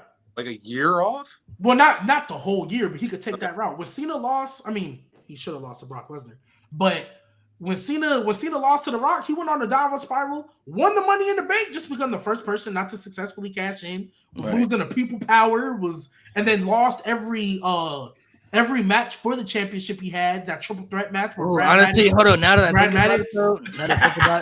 I think about it, though, Cody might win the King of the Ring because I forgot the person who went against the match at SummerSlam. Oh, that should be Drew. No, it's not going to be. Got to get the match at SummerSlam, right? So, I guess it depends on what championship they want to do it for, though. Like, I guess they would have to announce it before. Go back for the big gold or something. Yeah, if they announce it before. Now, if they announce the winner, and they might do reverse because this year it was the world title, so now they could be like, we're going to reverse it. Winner gets to shot the WWE title. Yeah, that's probably gonna be Cody. I ain't gonna lie to you. That's probably gonna be Cody. That's probably gonna be Cody. Because he would already have a match set up for SummerSlam, so he Man. would have to. But work. wait. They announced that it was for Gunther's. The King of the Ring was going to. I thought they got to choose. No, because I think he was a Raw superstar. So at the time, it was between Orton and Orton. Oh, it was their brand because Orton's. Yeah. Okay, you're right. Yeah, you're right. whatever brand you're on. Yeah, that's the yeah, title. Oh yeah, that would make sense then. So I mean, I'm just saying, I could see Cody winning, and honestly, I don't think the fans would hate it either. Like the people haven't turned on him at this stage, so it's like it's another accolade for him. I mean, And you know what? It's get probably going to be. You know what? Twitter's another story. I'm not gonna lie. Now that I think about it, because who would he face in the finals for Crown Jewel or for? King I mean, it had to be somebody that he could. Randy? I don't know. No, it would have to be somebody on Raw that he could beat for sure. Like It's gonna be Seth again. Seth. Oh, It's gonna be Seth again. It's gonna be Seth again. hey, whoa. If Seth we're, could beat him. Or who you know again? Logan Paul. Easy. oh hell no, Logan Easy, Paul in the King of the Ring finals. Because if they put him there, Oh, they would. he beats Logan Paul. The fans are gonna love that. Oh, thank God, you saved us, Cody. You beat Logan Paul. Thank you. Yeah, I mean that's smart. Well, if they want to make it interesting though, it should be Cody and Punk. Now, that would be mad interesting because either decision you could go either way on that one. Like I would save that for Mania personally, but I'm cool with that. Too. Oh, but hey, look, hold up. Let's keep adding on to that because depending on what these stories they tell, because we're assuming CM Punk wins, right? What if Cena cost Punk? What if Cena cost Punk? Cody take advantage, and that's no. Oh, in that match, King of the okay. Ring, and that's how because I think I am with Malik. I think that'll be the SummerSlam match. I think that'll be the SummerSlam match for us. So I'm like, and then Cody like, hey, that's kind of like teases your little Homelander type stuff. I don't know. We'll see. no, they're not gonna turn Cody heel though. Can They're we not- drop the no, Homelander crap Cody is not turning heel until next for at year least because 3 years? because they decided to go the John Cena route, which is I don't even think he's turning heel next year. I think he I will don't after see it Mania anytime next year. soon. I don't think I think he will will. after Mania next year. I think he will after Nah. Mania. Why? For what reason? Who's going to be Because think about it. If we really want to keep it a buck, Mo, in the history of wrestling, right? Actually, I'll just say WWE because other companies they got different ways of doing stuff. In the history of WWE, other than John Cena, for real, what top babyface did not have a good heel run? No, he's gonna get one, but it's not gonna be Eventually, anytime but how soon. many top There's no baby need faces have to. had this momentum that Cody's had, where the people just haven't Exactly. gave up on him? We haven't seen this kind of. But a lot of the baby faces. Okay, And who's really going to replace him? And we're talking now. When That's I say what I'm saying.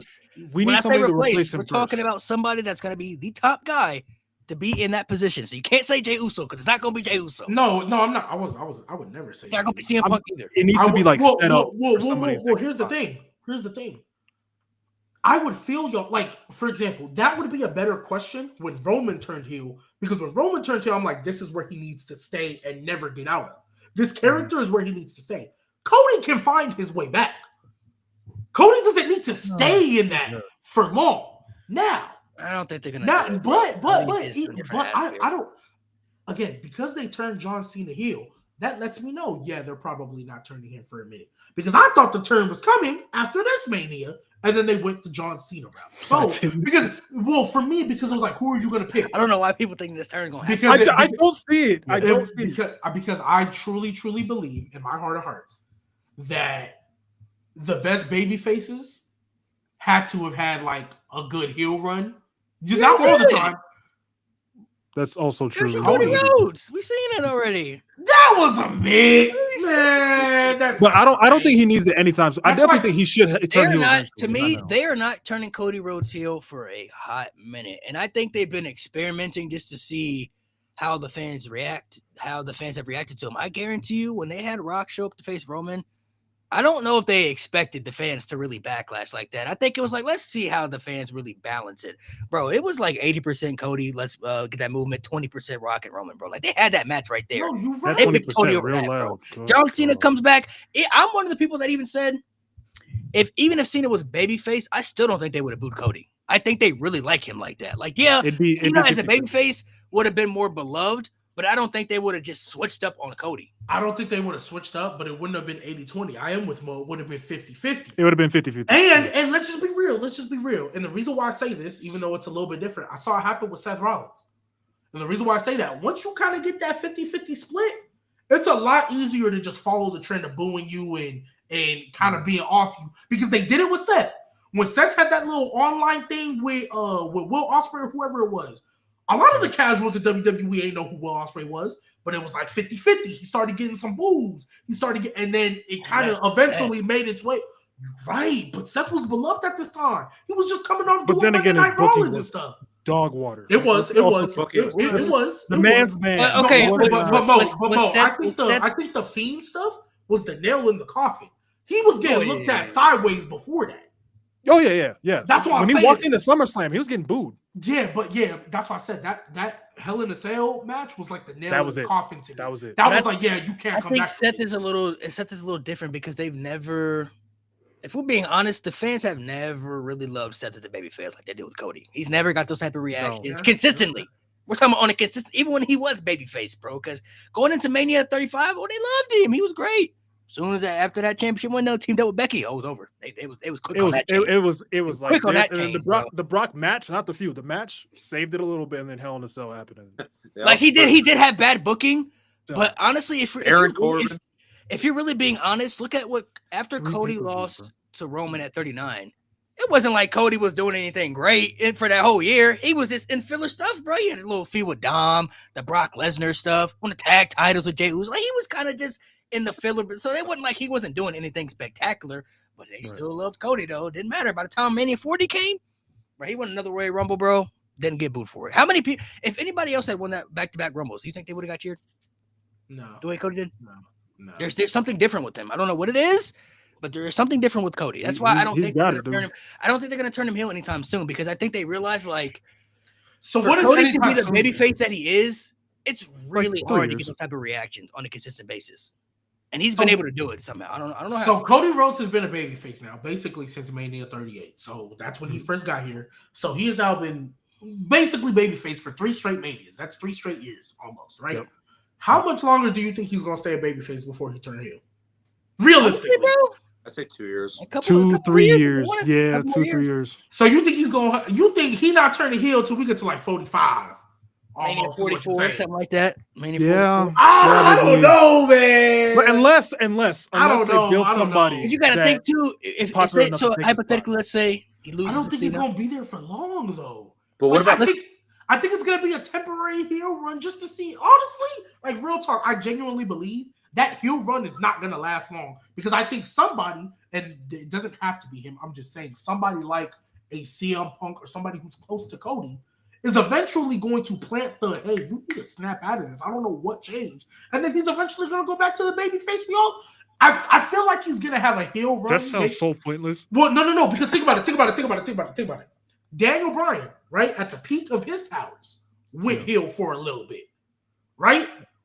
It didn't hurt him. It was a nice he wasn't the run. face of the company, though. That's different. Daniel Bryan's momentum was nowhere near the same. Let me not be disingenuous because I get it. He wasn't the face of the company because they kept trying to push Roman. Daniel Bryan easily was getting cheered, loved, and reacted like what year? 2018 to that level.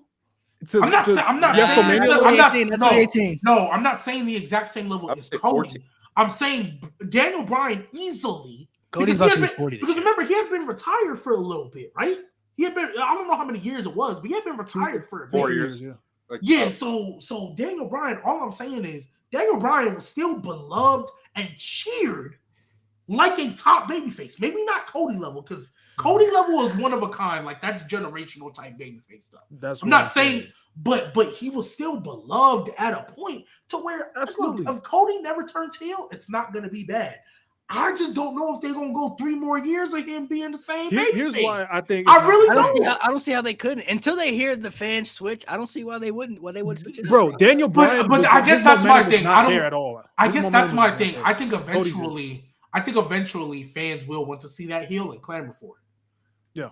That's what I think. I don't know, bro. I think it will happen eventually, but not. I just don't. I don't think. The fact that they're not turning on him now when John Cena still. Because really all they have to do, but you even think internet fans care about heels? If John Cena still would have been a babyface, I think there would be a little bit more boost for Cody. I Oh think yeah, there would yeah, be more. yeah. That's what I'm saying. But that's what all I'm saying. I don't is- think so though, bro. I don't think so. all I I'm think it'd be saying is- 50-50. All Or I'm 60-40, saying is something like that. All I'm saying is, I don't know if it's gonna be till Mania 40. I'll give y'all 41. I'll even give y'all the 42. But Even- between but it's- 42 and 44, 43 is more likely. Even with Cena turning heel, bro, it's not like they still could have picked Cena over Cody. You feel me? It's just something. There's something different about Cody, bro. All they have to do every year for Mania around this time is just put him in the big matches. Because honestly, they could save Randy and Cody for next year. If we're being honest, bro, they didn't even touch that yet, bro. They didn't even That can happen. tease that yet. So Cody wins that title back at SummerSlam. They can start playing the seeds for that for next year. That's another big match for Cody. so you gonna turn I have a Randy heel for that? You I have gonna a turn question. Randy heel for that? Why not? Easily. He's I mean, one of the you can't- greatest I heels mean- ever. I mean, Might you're as well. Cena heel. I mean, obviously they just turned Cena heel, so clearly they can do it. I'm just asking because That's gonna be another. That's gonna be a third year in a row. First it was Rock. Roman was already heel. Now it's Cena. It's gonna be Randy next. What? Randy gonna be next. The Rock has always been a heel. I don't give a fuck. I don't give a fuck. That nigga always been a heel. Hey man, He was a heel in the first Cena. The feud. I only don't- the only person hey, low-key, the only person I think they would have to test the waters with to really match up Cody against would be CM Punk. It's the only guy. that But can I match think, him. but honestly, real talk. Because you think that bring should up be CM face-to-face. Punk. I think it should and can be too. But let's be real. At this point, I think you can get a lot more out of a Cody heel run than returning CM Punk heel again. No, I agree. I'm just saying I agree. you with that. you match them up and see who the fans pick. You got to see who because that's the only person I can see the fans picking over Cody is Punk. Because even They in the Punk, Rumble, when they I were don't see final nobody two, else. when I they don't were see the nobody final two else, in the bro. Rumble, they were very 50-50. When it No, was- I'm with y'all because Seth Rollins, to me, even though he's technically still the same Seth Rollins, he's the ultimate heel in this feud because he's going up against CM Punk, and he's done nothing different than what he's been the entire time. So, Yeah. You match I- Cody up with Punk. I just don't next year, think. Mania, I just don't think because let's be let me real. see. How long y'all think they gonna hold off on a Cody Punk Mania? I'm They can do it thinking next year. 42. They Yeah, can I'm do it thinking next year. 42. I mean, If we think 42, then that's around the time I feel like they go maybe not for sure turn heel, but I think after 42, that's when we're gonna start seeing the seeds planted. That's when we're gonna start seeing the storytelling. Maybe not a full heel turn, but I think by the time Raw after Mania 42 or WrestleMania 42, one of those nights, I think that's when the seeds are gonna be planted. I think Now, that's what when they're gonna start. I guess telling it would that just story. depend what they do after this year. Because Cody can still win for all we know. So if he wins, then what? No. If If he wins, that's so stupid. I don't want him to win at all. I love Cody to bits. He should not and win. he this and he match. already got a 365. He already got a 365. Yeah, he good, But- bro. He gonna win it again. It submits him more though as the guy though. Like No, it just stamps no, him more up there where WWE wants him. But he don't No, need it. He's doesn't. already No, the it guy. doesn't. He's But already a- the guy. I was like, he literally ended the longest reign in modern history, one of the greatest reigns of all time, beating a And newly held it for turned a heel year. John Cena. A newly turned heel John Cena. That is horrible. That is it literally Look. does nothing for either of them and hurts both. I feel like that would make the fans hate Cody. That could honestly, yeah.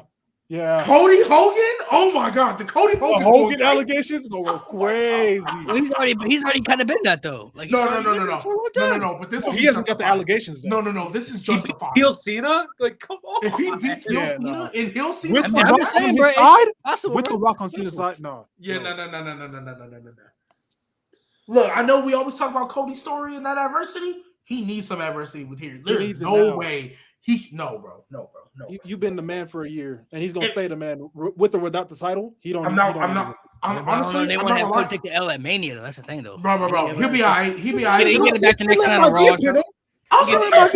Thank you. They let the Rock pin him. He was fine. He's fine. Fine. Who's gonna win the next night though? That's why it would be different if he lost to Oh Roman. my! No, he don't. No. It'd be different it'd be different if Roman Reigns if he lost to Roman Reigns after beating The Rock. That'd have been bad. He was gonna win the next night though, so that was gonna affect. Okay, but why would it have been bad? Because you told this whole story. You overcame the odds to get a clean match and still lost. It would have been bad. It would have been bad if he lost to Rock and Roman 2 different nights. That'd have been bad for Cody's story. No, you're right. No, but you said Imagine they flipped it. you said if he beats The Rock and then loses to Roman. No, that's I'm bad. saying if he had lost to Rock and then lost to Roman, that does Yeah. nothing for Cody. Well, so him losing to The I Rock agree. wasn't going to affect him because he was going to win. I that agree. fight. Him beating a newly turned heel Cena does nothing for Cody, and if anything, hurts him in the long run. It hurts him. Does it though? Yes. Cody's Yes. hurt. So NWO, Yes. let's go. Because like, it's not to the same extent. I promise you it's not to the same extent, but it's similar, and I'm going to use that example. So just hear me and don't pay attention to the names, because again, I am acknowledging it is not the exact same. Clearly. Charlotte beating Asuka did nothing for Charlotte. And it hurt both of them. None. It did nothing for Charlotte, and it hurt both of them. It made me look at Charlotte funny. Like, It made everybody look at Charlotte a lot differently after that. And Asuka ain't never recovered. If Cody beats newly turned heel John Cena, I don't want to see what Cena does for the rest of the year. It's I don't care pointless. at that point. I I'm don't like, care. what did you turn heel for? So your retirement tour is You're when still a Asuka- loser. Make y'all not care. You are a loser when you're a face. You're a loser when you're a heel. Go. At that point, just end the retirement. Because Go the home. heel turn motivations, even though Cena explained it, let's say he would have just went a different route, and he would have just said, "I got tired of losing. I was losing to Solo and Austin Theory, and I was desperate." Let's just say he would have went the desperate route and not the justified route. Mhm. That still, at least that still makes sense. So if you go all this desperate turn heel, and then you still lose, why do I care? Like, There's nothing John Cena can do the rest of the year that would make me care. Him and Randy Orton can main event SummerSlam. Wouldn't care. You lost to Cody after you turned heel. Okay, Why do I right. care? It'd be the Why do biggest- I care? Hey, And Mo, you always say these matches ain't that good anyway. Yeah, fair enough. Why would I care? I mean, the dynamic a little different though. The dynamic now is a little different, so the interest is kind of the different. matches are not going to change, bro. They still gonna do the same thing regardless. Oh, They've I been hope running they the don't. same match for a decade. The dynamic changing ain't gonna fix that. They've been running the same match for a decade. But when I say I it, feel That's- like if Cena There's loses, no way John Cena can lose as a heel. This again, turned heel at this point in his career. He Be teamed the- it with The Rock. The final pause. There's no way he can lose, and we care. we don't even know these people with The Rock though. it'd be the know biggest that. football of all time, I would say. Bro, we don't know that. They haven't even confirmed that, bro. They just turned heel at the All chamber. right. Tell me, It's where- rare. I have to get it from Where in his Malik. It's rare. promo did he ever address that? Please show me one. He hasn't. They addressed literally it. turned heel together. No, he hasn't. Let's talk about with The Rock. He never said that he was with The Rock. He He never hasn't. said that. Bro. They have pictures. You think of they them did that with standing The Rock? together. Oh my god! And they're just not going to team up at all. I'm not saying they can, but I'm saying we don't know yet. They never addressed that. We don't know anything about the relationship. We don't I'm know not anything saying- about it. I'm not They saying they're gonna haven't have- addressed anything about it. I'm not saying they're going to have a tag team match together like. No, Roman they and won't have a Cody. tag match now. No.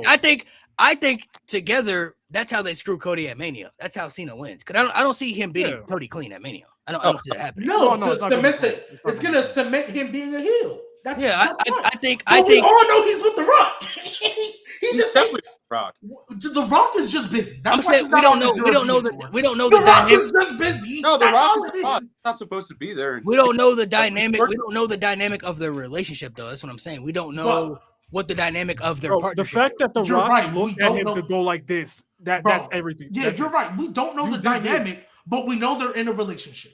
Not even. We we know don't that know the they, dynamic. we know they have We some, know they the- know we know they have some type of cahoots. We just don't know the dynamic of what their partnership is because they haven't addressed it on TV. That's all I'm saying. They haven't talked about We it. got Well, time. yeah, We got time. but that. Now I'm sure they may do it. He may do it tomorrow for all we know. He may talk Right, we about got it tomorrow. time. But like Yeah. they haven't. Cody hasn't even addressed like I don't game you team with The Rock. They haven't like confirmed or addressed like what this is together. Like what do you two? Did you sell your soul, or is it just?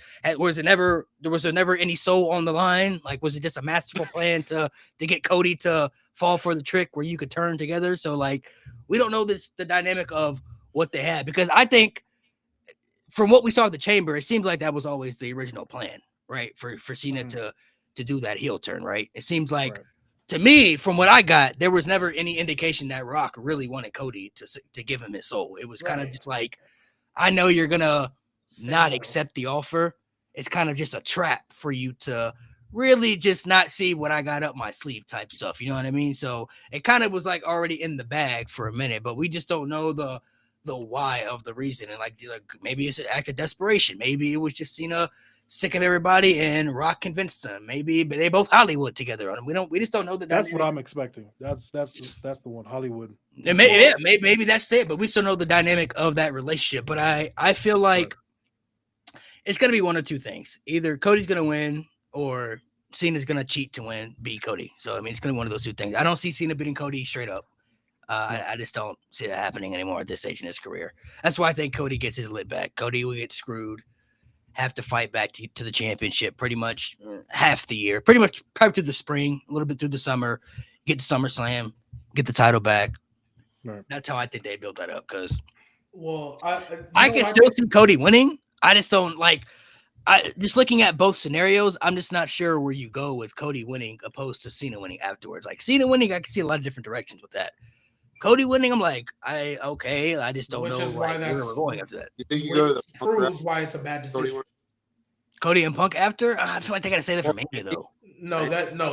But that's like one thing. There's only like even though Maybe Cody Orton, but I don't know. But the Cody thing Orton is, Lewis? I don't know. Maybe. but the thing is though, it's not gonna be the same. Cody is not gonna get them same reactions. He's not gonna be viewed the same. And no matter what Cena does for the next 8 months, nobody. I'm not gonna care. I can be hyperbolic. A good amount of us are not gonna care about a heel. It's the same thing I keep telling. Stop turning people heel and then them losing right away. Cena would have turned heel and then lost right away. You had the biggest heel turn ever and just lost. Lost. Imagine if Hogan joined the NWO and then they lost their first match together. I'd be like, what did you do this for? Wait, what was the point? What was the point? Imagine Austin losing the title right after turning heel. Why? What was the point? Exactly. So no, there can't be. What I do think though, and I mean this wholeheartedly, just by the way Cena explained himself in this promo and all that, You're actually killing me. I think no, that's crazy. I think the way they were setting up and how Cena talked in his promo, I genuinely believe The Rock decided to insert himself in this story last minute. Oh, genuinely believe. I think genuinely believe. I think because possibly. Cena when he came back, he was like, "Yeah, we kind of pretty much figured out how that's gonna be, what it's gonna look like, and I think we're ready to execute." Yada yada yada. And then The Rock just randomly 2 weeks before the Elimination Chamber just randomly decides he's gonna show up. Yeah, I'm sure. Yeah, I'm sure. I think Rock has made it better though. Because a lot of people say we don't give Rock credit. I'll say that Rock has made it better. He does make it better. He just takes too long. Taxed for a lot of things that he should be taxed for. I mean, y'all think they're gonna do being bald? He should be taxed for that. Eventually, are they gonna do Rock and Cody at some point? Because no, not gonna do that. Rock, he already said they don't have to have a match. Okay. Now Rock and Roman, yeah, but Rock and Cody, I mean, probably not. I mean, unless they do it at SummerSlam or something, but I just don't see Rock wrestling unless it's WrestleMania, if I'm being honest. Yeah. Yeah, he's too old. Remember when the rumor for he Rock could, but I think he's too valuable. Ew. Oh my god. There was a rumor before the Rumble, I believe. People were like, "Oh, they're gonna do the Rock Roman match at the Chamber because it's an Aussie." I was like, "What?" Australia? Because it's in Australia. Yeah, because they're like, "Oh, it's a big stadium show." I'm like, "No, bro, it's still a B show at the end of the day." I mean, he did wrestle CM Punk at the Chamber though, so. Yeah, but that was like 12 years ago. Yeah, and that was. He still did. I mean, and that was a good match though. And that's when they were doing automatic rematch clauses. This is a solid match, yeah. That's also true. They had to because they were doing automatic rematch clauses, and you can't give somebody who had the title for 434 days not give them a rematch. Can't do that. It's different when Finn Balor when he only got the title for a day. Oh yeah. No, they still should have gave him his rematch. I'm still mad about They that. technically did. They just did it much later. It took him 2 years. My birthday, 2018. It took 2 years. And then they fed him the Bronx. And that's what pissed me off. They fed him the Bronx. Well, Finn Balor, man. They're like, okay, you want your rematch that you've been begging for? Yeah, sure. Here's Brock Lesnar. I'm like, you fucking bitches. His whole the only reason I wasn't mad that night when Roman pinned him on Raw, I was like, all right, at least the Shield reunited. Shit. Finn Balor's whole career is about potential. It's sad, and they just ruin it right in our face. So who do y'all think wins that triple threat? Who do y'all think wins that triple threat between Roman, Punk, and Seth? Punk. The only answer is Punk. Roman and Seth will cost each other. Roman and what about Seth Rollins? No. That's the last option to me. I'm gonna be honest, that's the last. Because look, let's keep it up. I'm not saying Seth loses a lot though, bro. He could. And you're a absolutely lot of big right. matches, I would say. And you're absolutely right. He'd be all right because here's the thing. You show him The reason they're doing this triple threat match, I 100% believe the reason they're doing the triple threat match is because The Rock doesn't want to wrestle, so we can't get Rock Roman. You still need Roman on the card, and you need a main event because there's no way you're gonna have Roman do something that's not main event worthy, and you need to get CM Punk in there. That's why this triple threat is happening. So you can say what you want. I believe that's exactly why this triple threat is happening. However, there's only one person in this match that absolutely positively needs it, and that is CM Punk. Roman Reigns, my nigga, you just won like the past 4 straight main events. You're good. Yeah, you straight. You're good. You're good. Honestly, I'm gonna keep it a buck. I think Roman should be the one to take the pin. No, here's why I disagree. Here's where I disagree. Because here's the only reason why I say that, and this is only, and I'm only saying that because, yes, Seth does lose a lot. Seth does lose a lot. So maybe this can be a weird where like Seth can be mad at Roman, like I didn't lose this time, even though CM Punk's already beat you. But the thing is, Roman has never beaten Seth one-on-one. Pinned him. Right. So I think you can let Roman take the pin here because he's gonna get the win when they inevitably fight and have the feud at SummerSlam. So if you give Seth okay. That's what I'm saying. So Seth taking the pin now and then taking the pin again. I was gonna say Roman takes out Seth, Punk throws him out, and then that was my thinking. But, I mean that could work too, but and then that really pisses Seth off because like I got pinned by Punk again. You know what I mean? And it's because of you. I get you. It's because of you, and then I get you on that, but I think it would be better to be like, I didn't lose this time, and it could be like literally curb stomp, Punk throw him out, pin, whatever the case. But yeah. As long as Punk wins, I don't care who gets pinned, honestly. Oh, yeah, Punk 100% should win. Imagine 100%. A double pin. Oh, God. I'm just imagining. He stacks both of them. Roman loses all credibility. It's over. Someone else did it to you? Yeah, you're done. Oh, my God. That'd be hilarious. I don't know. Roman getting pinned, though, at Mania by Punk. Possibly. I feel, bro, Seth winning though could be a I think Seth could get something like that, man. He could use something like that. Some people want him to turn heel too with Paul Heyman. I don't know about that, but who turned heel? They want Heyman to turn and team with Seth. After Ew, Paul Heyman's relationship has never been good. No. And I was going to say, why would he choose the worst one out the 3? Like, why would he do that? That's crazy. I mean, you could say honestly, Paul Heyman. Literally, his relationship with Punk and his relationship with Roman will always be better than anything his relationship can be with Seth Rollins. There's nothing they can do. It's always been bad. Since it's never been happened though. So we don't know. Bro, I'm not gonna lie. There's nothing Paul Heyman and Roman can. I was about to violate crazy, and you gonna bring out that sign. So let me not say it. But no, say it. Say it. Just go ahead. Bro, just say it. A Paul Heyman Seth Rollins pairing will be slightly better than a Paul Heyman Curtis Axel pairing. Right, that's crazy. Slightly better. I won't bring out the sign because you said better, but slightly is crazy, bro. That's gonna be way better. And it's very hyperbolic because it's Curtis Axel, and it's very hyperbolic. But like real talk, I don't want to see that shit, bro. I don't either. I don't want to see it either, but I think it's possible. Maybe. It would be like a big swerve that I guess people wouldn't see coming. I'd rather see Seth team up with Cena and Rock. That's what I'd rather see. Ew, I don't want to see either. Exactly. That's what I'm saying. I'd rather see that. Y'all think this could be the greatest triple threat match ever? I mean, I don't know. Gunther Sheamus. That's high bar. Yeah. Storytelling wise, yeah. It's gonna be a storytelling match. I don't. But yeah, Gunther Sheamus Drew was it's gonna be storytelling based in the match. They're gonna have moments. So yeah, storytelling wise, it could be. Oh yeah, the first 5 minutes they just gonna stand in the corner and look at each other.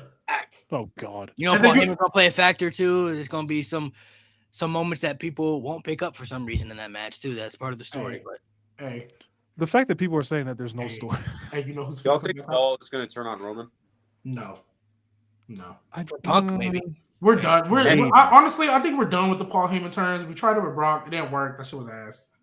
And he just went right back. I think he's gonna. Seth CM Punk is literally like I mean, Paul did turn on Punk, so he might turn on Roman. again for Brock. Didn't need to see that shit. Didn't need to see it. Yeah, and then you got to think he could turn on Roman for Punk too. I mean, that would make sense. Turn on Make Brock sense. twice, bro. That could be Punk's favorite, maybe. I don't know. You gotta leave Roman. I'm not gonna lie. My goodness, I don't know what it is. I'm so sick of Seth. He aggravated my soul. I wish they would just turn him heel because he aggravated my soul. What do you do? Bro. First off, you're not listening, Mo. I'm talking about storyline wise, not like kayfabe wise. I'm so sick of him. Excuse me. Because, bro, you was talking all this mess about Punk. You lost clean as a whistle, and then you basically just bitter that you lost. You want to cost them your stuff. Only reason you won the steel cage match is because somebody pulled you out. Yeah. I mean, a win is a win, though, bro. Win is a win. Hey, you're right. A win is a win. You absolutely right. In the record books, it'll go down as a win, but it won't go down as a pin. You ain't put CM, bro. He kicked out of a freaking superstar. You're not beating this man. All the things he was getting mad at Drew for, he's literally doing the same thing. So hypocrite. That's why he's getting on my nerves. Like, yeah, I want him to get pinned. If it was up to me, the way I would have that finish happen is Roman tries to go for his spear and gets dodged. I think they've done it before where Seth catches him in a pedigree. Oh, they've done that a billion times. Yeah, so Seth catches him in a pedigree, and right when he's about to go for the pin, CM Punk GTS and then puts him in the anaconda device and puts him to sleep. That's how I would do it. Tap out. No, not tap out. Not tap out. My put God. him to sleep. I would put his ass to sleep. Scream die while he's doing it. Yes, die. And then they call for the bell. If it was up to me, crazy. Personally, that's how I would do it. But they're not going to. That's wild. That's a little wild. But Seth is definitely taking the pin. I've genuinely. Roman is just there because he. Roman could take the pin. I could say that'd be more shocking too. And that adds more to the Punk and Roman story too. And then Paul Heyman could sit back and be like, no, that would be great. Maybe it's time for a change, bro. Maybe it's time for a change. There's gonna be a spot in the match. I mean, it's a triple threat, so it's no DQ, but there's gonna be a ref bump because Roman Reigns can't help himself and not have a ref bump in his matches.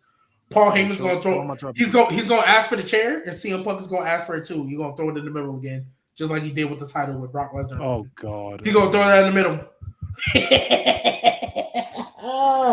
You know, it would be crazy if Brock wasn't going through all this stuff. It'd be crazy if Brock was. See, it'd be Punk, Roman, and Lesnar, the Heyman guys. That'd be crazy. That'd be crazy. Oh my gosh, Curtis Axel, yeah. No, that'd have been crazy. And then Paul Heyman would be like the middleman, like Paul Heyman. Gotta figure out who you want. He's in a shark cage. Well, if Brock Lesnar didn't have that stuff going on, yeah, we definitely get Gunther Brock. Definitely. That's cooked. Yeah, unfortunately. Hey, at least we get to see Jey Uso win the world title. No, it doesn't matter though. We got Goldberg on the way. I'm gonna bite my tongue on that one. Goldberg on the way. Realistically, Jey Uso should not win, but you can't put him in this match and not have him win. At this point, yeah, I've accepted that's gonna happen. No, Jay, if there's anybody, love Jay, but I don't care. Anybody if we were looking at anybody at WrestleMania that really can't lose, it's him, bro. It's Jey Uso. It's over for to be honest, yes. If Cena had to lose and Jay had to win, then it has to be that way. Because Jey Uso, he loses. It's you talk about over Cena? Because Cena's still gonna be Cena, bro. Jey Uso loses, it's raps, bro. It's over. Like what else could they possibly do at this point to tell us we should still care about Jey Uso to potentially still be one of their main event guys if he loses to Gunther Mania? They have stretched this out for 2 years now. They put him in all these high profile matches. Some of them realistically he lost where it wasn't his fault, so they made it justifiable. But literally, he won the Royal Rumble where nobody was picking him. Nobody was pointing at Jey Uso and said, they were picking Cena, they were picking Punk, he was picking Rollins, he was picking Logan. Some people even had Logan Paul. Like, nobody was picking Jey Uso, bro. Like, nobody was thinking Jey, especially the week before he lost to Gunther at Saturday Night's Main Event. Like, nobody was thinking Jey Uso had the possibility. If Jey realistically doesn't win this match, no matter how you feel about him, whether you're Team Jey Uso or not Team Jey Uso, what does that do for him, realistically? Nothing. What does that do for him? It feels like a waste of time. Okay, it so- feels like a wasted Rumble. It feels Hey, like a not complete waste of world. time. So, and just like what you said, Mo, I feel like it would be a wasted heel turn if Cena lost. Should've just won the And Rumble. here's what I'm going to try. I don't want either of this to happen, and I hate that. Like if I ever something happened and I had to be forced to pick one of those guys to lose and the other to win, it would be tough. But here's the only reason I would probably say Cena still has to win, and I would pick Jey Uso to lose. The only way you can justify that, right? And again, it's gonna be hard. I'm not gonna say your work isn't gonna cut out for you because it is. Maybe you could turn Jey Uso heel. Maybe. You just Maybe. turning people here. No, listen. Here's why. Why do the first match? Because Can't do that, bro. Jey Uso can be he can start off being upset with himself. But every single promo, every single week, you know what he keeps saying? Which is why just thinking you can kind of justify it. Every week he always says, you keep doubting me, fans keep doubting me, people keep doubting me, Nate keeps doubting me, right?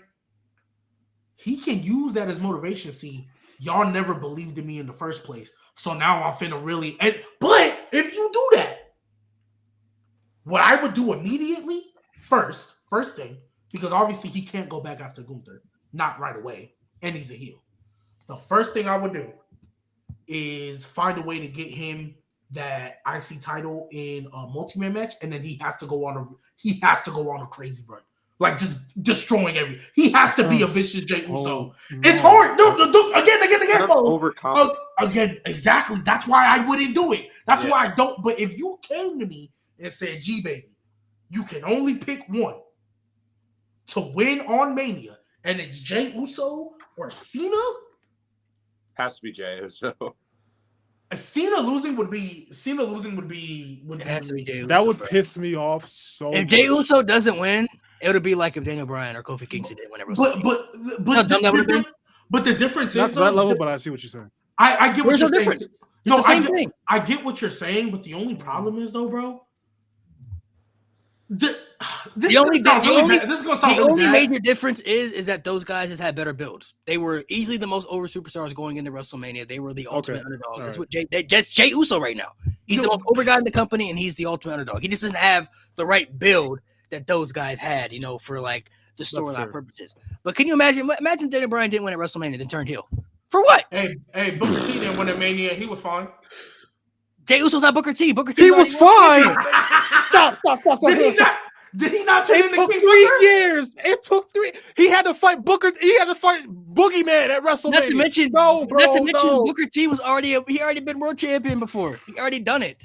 He already In WCW.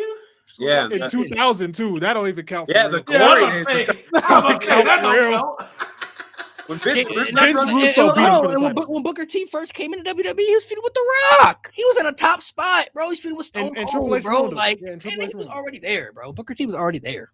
Jey Uso has not reached that yet. Look, chat. I'm not saying this is what I would do, what I want to do. I think both of them. I think them two are for sure the two that have to win at this Mania.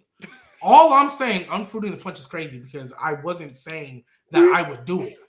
But the only reason why the impact of because and this is the last thing I'll say about it. Yeah. If Jey Uso loses this Mania, the only person that's affected is Jey Uso. For real, yeah. The only person that will be affected is Jey Uso. If Cena loses, Cody's affected. The Rock is affected. Cena's affected because The Rock is The Rock is going to look stupid for picking Cena. The Rock is going to look stupid. And then he's got to answer for that. Travis Scott looks stupid. The main event scene for the next couple of months for Cody Rhodes is going to suffer as well because people are going to care less. Because if Cena can't beat you with the help of The Rock, who will? Who's beat? Please answer that question. If Cena doesn't beat Cody Rhodes, who does? CM Punk. Easy answer. CM Punk. I mean, okay, yeah, true. Punk heel. I mean, that's a good. He didn't lie at all, but no, that's a good cook. But CM Punk. If Jey Uso loses, bro, you literally just sacrifice somebody that could literally be one of your top main event stars for what? But when John Cena loses, you can talk about Cody Rhodes. Cody Rhodes. If Cody Rhodes still beats John Cena, he's still gonna be Cody Rhodes today. He's still there. He's still there. If yes, Jey but his Uso loses, popularity is going to start waning. Jey I'm not Uso gonna lie. literally just got That's gonna sacrificed for start the what, heel bro? turn. That's For gonna what? start the heel turn. I'm not gonna lie. You might as well at that point. Like Yeah, I get, if Cena wins, you start the heel turn. You have to. I get that Jey Uso, like, you know, he was looked at the tag team guy and everything, and they took steps, and he had these world championship matches, and some of those he lost that were justified. Damian Priest, okay, he got screwed. You know, Gunther, I get it, but like he literally is fighting somebody that he has to overcome with the storyline that makes sense, and he's getting crazy type of reactions right now. They literally all they have to do is just have him win one match, bro. It goes back to the Braun Strowman effect, the Samoa Joe effect. You got to win that one match to really solidify that guy. And then when they lost, look what happened afterwards. They were the same. He loses this match, it really is over for him. And I'm about to violate crazy, but can I ask you another question before we get off? Oh god. When Jey Uso wins this match, you think he's still gonna be looked at as a main event star? Hell no. He may not not. with me, He at won't least. be like Cody Rhodes level. No, nobody's Cody Rhodes level, just a main event star. Is it gonna be on the same level as Damian Priest or Drew McIntyre? He can be. No. Yeah, they would, honestly, it would just depend on what they do with him. Like they would just have to. You're not main Well, event. if you think about it, with Damian Priest, every single one of his title defenses were screwy finishes. He doesn't have a clean title defense under his belt. But it all Even made when sense he lost, though. it wasn't It's not good. like he asked for it. He didn't ask for that help. He was No, trying to you're fight. right. No, you're right. But I'm saying like They would just have to. All they have to do with Jay is just put him in storylines that are good, and he would just have to be featured. You know what I mean? Like he can't. They can't do what they do with Gunther. They can't do what they do with Braun Breaker. Like don't have him just be backstage not doing it. He just has to be featured on TV and storylines for what. Put him in a story. Now with Gunther, separate Gunther. Gunther can move on to something else, but put him in a storyline with Seth Rollins or something. Like you got to put him in the storylines with. Like he don't need like. You got to put him in storylines with top guys. Like I can't see Jey Uso out here You feuding just with lose right away. who are the top? Sheamus. No respect to Sheamus, but like. Who are the top heels on Raw that could actually compete for that title? The top heels. Gunther. Well, they're Just gonna give it back. do the draft after Mania, so the roster's gonna change. But it always takes a couple weeks. They always get to backlash. Yeah, it's always like after backlash. Yeah, Yeah, like it's gonna take a minute. So like, I mean, and honestly, just give it back. hold to on, Gunther. and it's like to say, but I mean, You think AJ Styles would be a good first? no, it sucks to say because oh my god, she's always the first title. we talked about no, he should win no. that AJ's not gonna turn heel again, but we talked about what Cody could do if Cody wins or loses. But I mean, honestly, Drew McIntyre, sorry, brother, you got to sacrifice again, bro. He's a sacrifice guy, bro. He's been in the story with Jey Uso, too, bro. He's a sacrifice guy, bro. But he's on SmackDown now. Scottish King. I'm just saying he's a part of that story, bro. He's there. It makes sense. Now, if it's not gonna be Drew, you can face. I can see Seth and Oh, Seth someone don't have said to be a Finn. heel, but Well, it's not gonna be Seth because he needs if he needs that top heel, like if he needs somebody that he could really feud with, like that top heel, they would have to find somebody that they can match him up with because you don't want to sacrifice Gunther to him like all the time. Someone said Karrion Cross. Kevin Owens. No, Hey, hold on now. No. Please don't piss me. No. Kevin Owens might be an option. Hold on. Owens, okay. Karrion Cross as a first feud? I'm not gonna lie, I kind of rock with it. But it's not a main event guy though. He's not a main event. Karrion guy. Cross versus Jey Uso moves you. Hey, listen though. I'm looking. It's not bad, but it's not a main Lie, event. lie, Main event lie. guy. No, wait, listen. I'm looking at it from a storyline aspect. A storytelling aspect? Karrion Cross is gonna cook with the storytelling. Ah, you know who it's gonna be? It's gonna be Finn Balor. Yeah, it's gonna be Finn. Might as well. It's No, gonna it's be not. Finn. No, it's not. Just No, have It's two gonna be losers Finn. going at it. Might as no, well. it's not.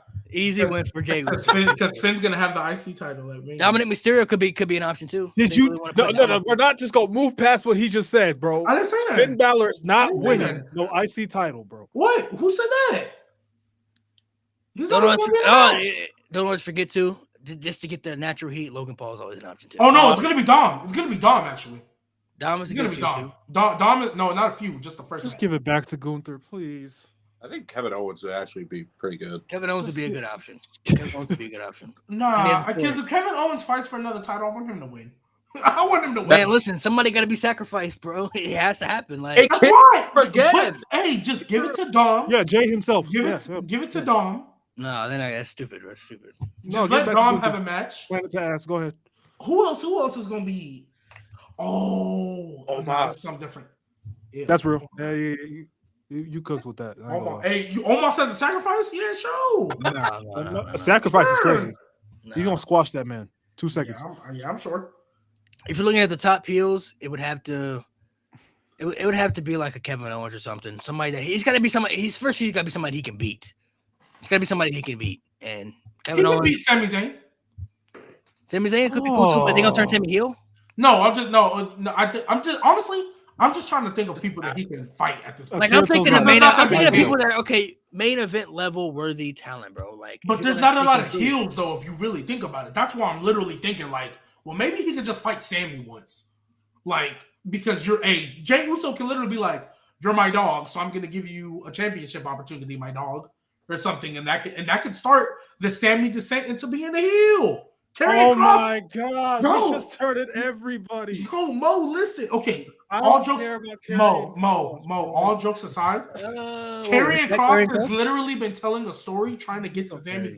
Karrion Kross has literally been telling a story trying to get to Sami Zayn, and Karrion Kross is undefeated in heel turns right now. What are we talking about? Everybody he's came in contact with. He's gonna be defeated with AJ. AJ ain't turning to nowhere. Oh yeah, he did start talking to AJ. Hey, I don't know. We'll see. No.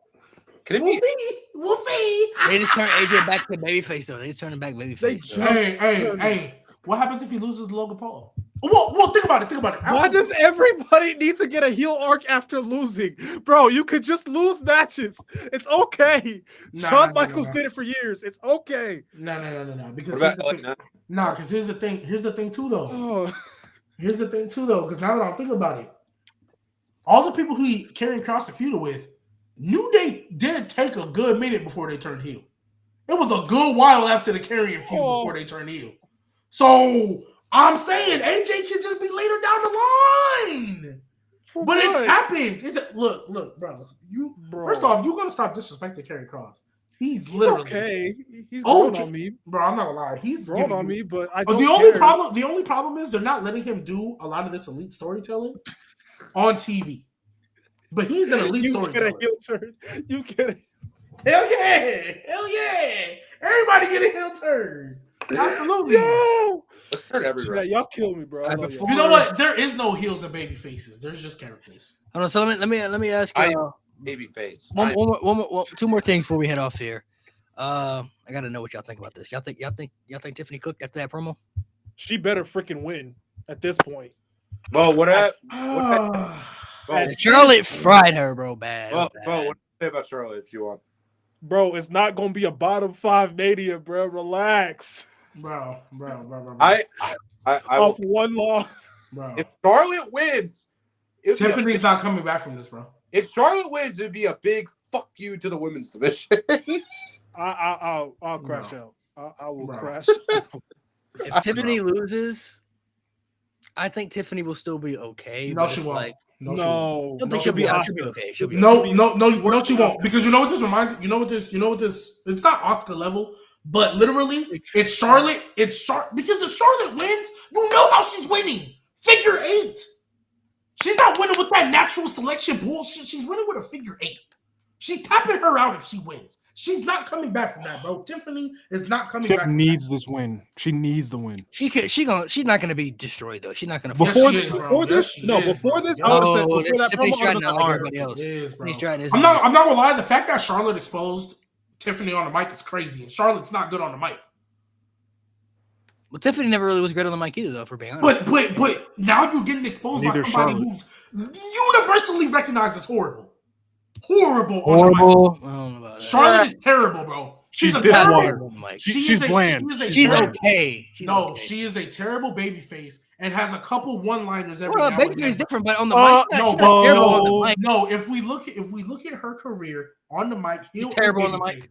Babyface, terrible. Is crazy. Heel, she's got sometimes a couple one-liners. She's bland. I'll say that. She's bland. But she's what y'all say Bret Hart is. At best, she's mid on the mic.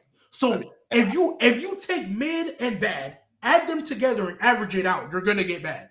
She's okay. She's all right on the mic. I don't think she could work as a babyface, so that's why it's bad. She could never be a babyface. It's just... Girl acting like she's Tamina. Let's be real. She's not that good of a heel either. Okay, all right. You lost me crazy. Bro. Charlotte's whole gimmick as a heel is my last name is Flair. I'm the queen. Woo, I'm better than you.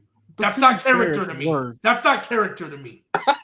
That's not character to me because you know how many people can go out there and be like, yeah, I'm the best. Woo. That's not character to me. I guess that's fair. Tell me I'm lying. Has Charlotte ever, since she's turned heel the first time, when she came up to the main roster, after she turned heel the first time, has her character been any different? No. That's been our biggest downfall. Exactly. So she doesn't have character to me. She's not that good. Why do you think I say she compete with Sasha for one of the worst 4 horsewomen? Because the only thing she really got that's like that is in ring. I don't think her promo work is good. You think I don't Bailey her- better than Charlotte? As an overall package, yes. If we count in like accomplishments and all that, no. But if we, as an overall package, yes, Bailey's better than her for sure. Every time we talk, every time we have these talk about character for sure.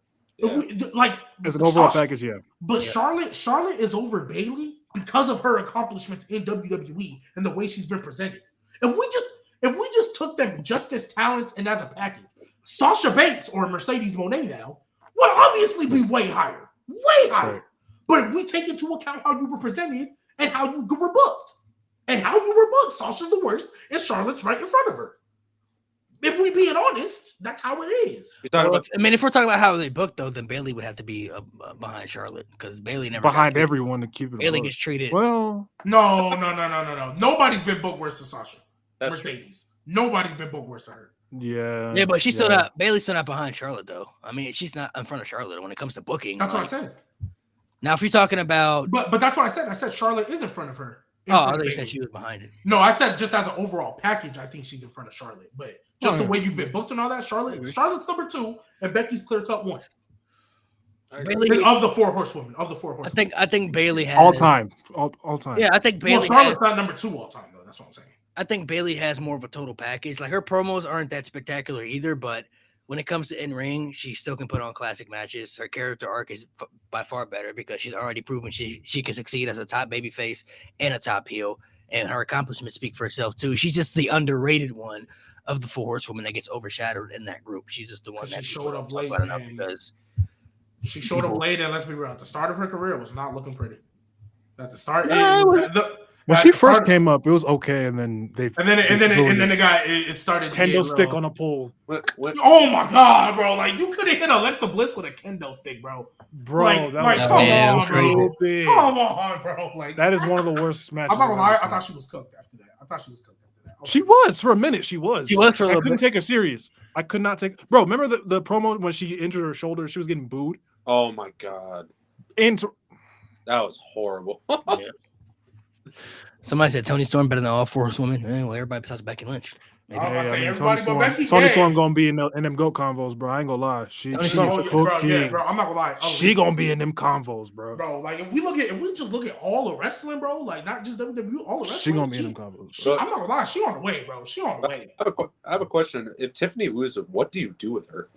You get the title back. Mid-card title, I guess. Queen of the Ring or something. Title back. Queen of the Ring or something. That would be so. Oh my god! Exactly. You should have just had her keep it. Like this gives her more accolades though. That's what WWE likes. They like this. That's what they like. They like those stats, bro. They like the people that have that. You know what that sounded like to me, Mo? When SmackDown's women's division was literally hot potatoing that SmackDown women's title for like a year. What year was that? When they had the 6-pack challenge, and Naomi won. Because she came. Oh yeah, Naomi, Natty, Charlotte, and then Charlotte held it for a minute. Bro, because literally Charlotte had it for a little bit too. Bro, because everybody in that match was literally a former SmackDown Women's Champion in the past year. Everybody was hot potato in that fucking title, bro. Because it went from. But that's what they like. But that's what WWE likes to do, though, bro. They like to give people those accolades, bro. Am I wrong? Am I wrong? You're not wrong, but you're not wrong. But I'm just saying they like to give people those accolades, bro. All accolades. Why did they create a crown jewel championship? Like that means that was so it's for stat pattern, bro. Accolades. Bro. All accolades aren't created equal. No, I'm not saying they are. I don't care how many people. WWE's logic, they don't care. It's an accolade for them. It's an accomplishment. Bro, I gotta say this because Charlotte has 14 world championships, and majority of those reigns aren't that That's great. what I was about to talk about. But all that matters to WWE is the number 14. That's all that matters. I hate when we're having debates and people try to bring up that 14 world titles. I don't care. I genuinely like when I bring up John Cena as the GOAT, I'm not mentioning 16-time world champion. I don't care. I really. It's about what you do with the title. I would just because it's not all 16 world titles. Like, but and if we keep it a buck, bro, if we keep it 1,000, bro. First off, TV Punk Films. I'm not gonna lie, Roxanne is as great as she's been. she can easily get that Charlotte burial too. Let's keep it a buck. Anybody can. It's Charlotte Flair. The only people that really didn't get the Charlotte burial, well, actually, she recovered. But the only people that really didn't get it was Rhea and Bianca. And Bianca hasn't faced her yet. But Bianca faced her like early, but this is like that before Raw Bianca, match. Yeah, but this is before Bianca was ready. Rhea got literally smacked for that NXT title, but she recovered because she beat her again later. But all I'm saying is, if we keep it above, bro, Tiffany literally is the next big star in that women's division they have in the palm of their hand. Right? All they got to do is make the right decision. Because let's be real, she ain't been that great of a promo ever. People don't care. She's a good babyface. She shouldn't have never she's been. I mean, yeah, I don't know why. Because she still acts like a heel until it's time to sail. Winner. She still acts like a heel. She's better as a heel for sure. But even as a heel, she's not that great on the mic. I get her character is supposed to be like that annoying, popular cheerleader type girl. But like, you can make that promo style work, and she's not doing it. It just sounds like she can't talk. As evidenced by the promo she just cut, where literally Charlotte just said, like, I don't remember what exactly Charlotte said, but she was basically shooting off the cuff. And all Tiffany did was repeat the exact same thing she said the first time. That's how I know you're cooked, buddy. But she needs to win this match because then people will forget about it. Because you know what WWE's going to do? That video package before the match start? Oh, yeah, it's going to make it look like this build was amazing. It's going to make it look like this build was amazing. They are goats at editing. Bro, they made Bianca and Sasha fighting over Reggie look like an all-time build. Hey, let's keep it a buck. Two people, Austin Rock 17, the build was terrible. That My Way package made that look like the greatest build we've ever seen. I'm not gonna lie. I still think that I always thought that build was great. And that's just because from the video. Deborah? That's just from the video package. What you mean? I'm saying I always thought the build was great because I watched the video package. I have to. That build was like iffy. It's not terrible. It's just iffy. They made a Roman Brock feud build look good. They can make any promo package look good, bro. One of the greatest promo packages ever is Roman Reigns and Undertaker. My gosh, bro! That build wasn't that great, but that promo package was fire. Oh my god! With that promo package, you'd have thought that build was. I liked Cena and Rock. Cena and Rock is fire. And people 29 that package. Yeah, dude. Cena Rock 2 was really the one that I was like, okay, yeah, you got me. Cena Rock. Bro, imagine Cena turned heel then. That would have been. Bro, he should have just turned. I'm not gonna get back into it. He should have. That's a whole another thing. He should have turned heel after he lost to Rock, and then should have cemented it really after he lost to Brock Lesnar, but they didn't have. He should have lost to Brock. All right, before we head off here, we're gonna do something to end off the show since it's WrestleMania. We're gonna do a little mini draft. We're going to draft WrestleMania matches. So we're gonna get 5 picks each.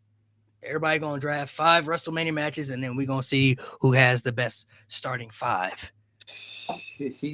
Well, I know one match I'm getting for sure. So. No. Well, I mean, it depends. No. Wait, what's the order, or what are we doing? Yeah, I was since Kieran is the guest, we'll let the guest go first. Well, so we'll just go Kieran, Mo, G, and then me. And then y'all want to do Snake, or y'all just want to go back around? You just Snake if you want. All right, so Kieran goes, and then Mo, G, and then since we're doing Snake, I'll get 2 picks. G, then Mo, and then Kieran gets 2 picks, and then we'll just do it that way. I already know what match Mo's gonna take, so. He can have Bretton. He can have Bretton. Yeah, I was gonna say, I already know he's gonna take that thing. Am I gonna take that first? Because I don't have to. I'm not gonna take it. It's just WrestleMania. WrestleMania matches. Okay, cool. All right, Kieran, go ahead. Who will get the best starting 5? So we're gonna do a WWE WrestleMania draft, just 5 matches total between each person, and let's see who gets the best starting 5. Do I take the best main event or the best storytelling? It's up to you, bro. Please. I'm not gonna lie, if Kieran sells this. I ain't gonna lie, bro. Come on. All right. Relax. Rock and Austin 17. Oh, Taker HBK 25. I was just about to say that's not where I thought he was going with that. You had that one too. It's not the best match. But Wait. So who did you take care of? You said who? Rock Austin 17. And then Mo, who did you take? Taker HBK 25. Yeah, I'm not gonna lie. I hate this as Snake because I know what Mo's next 2 picks are gonna be, and it's gonna agitate my soul. But give me end of an era. That's what I was gonna pick. Oh damn. Well, Evan Era's great. Let me get Roman Cody too. I know. Yeah, and go ahead and get the other one. And let me get Snake. I'm gonna take Rock and Hogan for sure.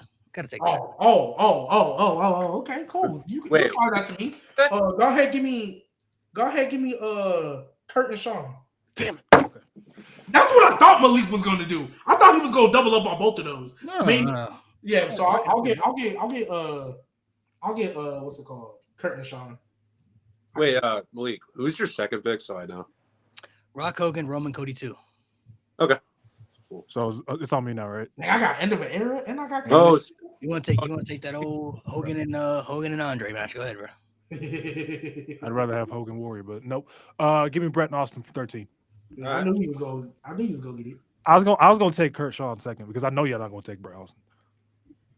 saw me. Yep. Yeah. You got Give two. me the triple threat at 20. Triple threat at WrestleMania 20. Okay. Yep. And you got 2 picks. Triple H, Sean. Yeah. You got 2 picks. Oh, I do. You got snake draft. Sorry. Yeah.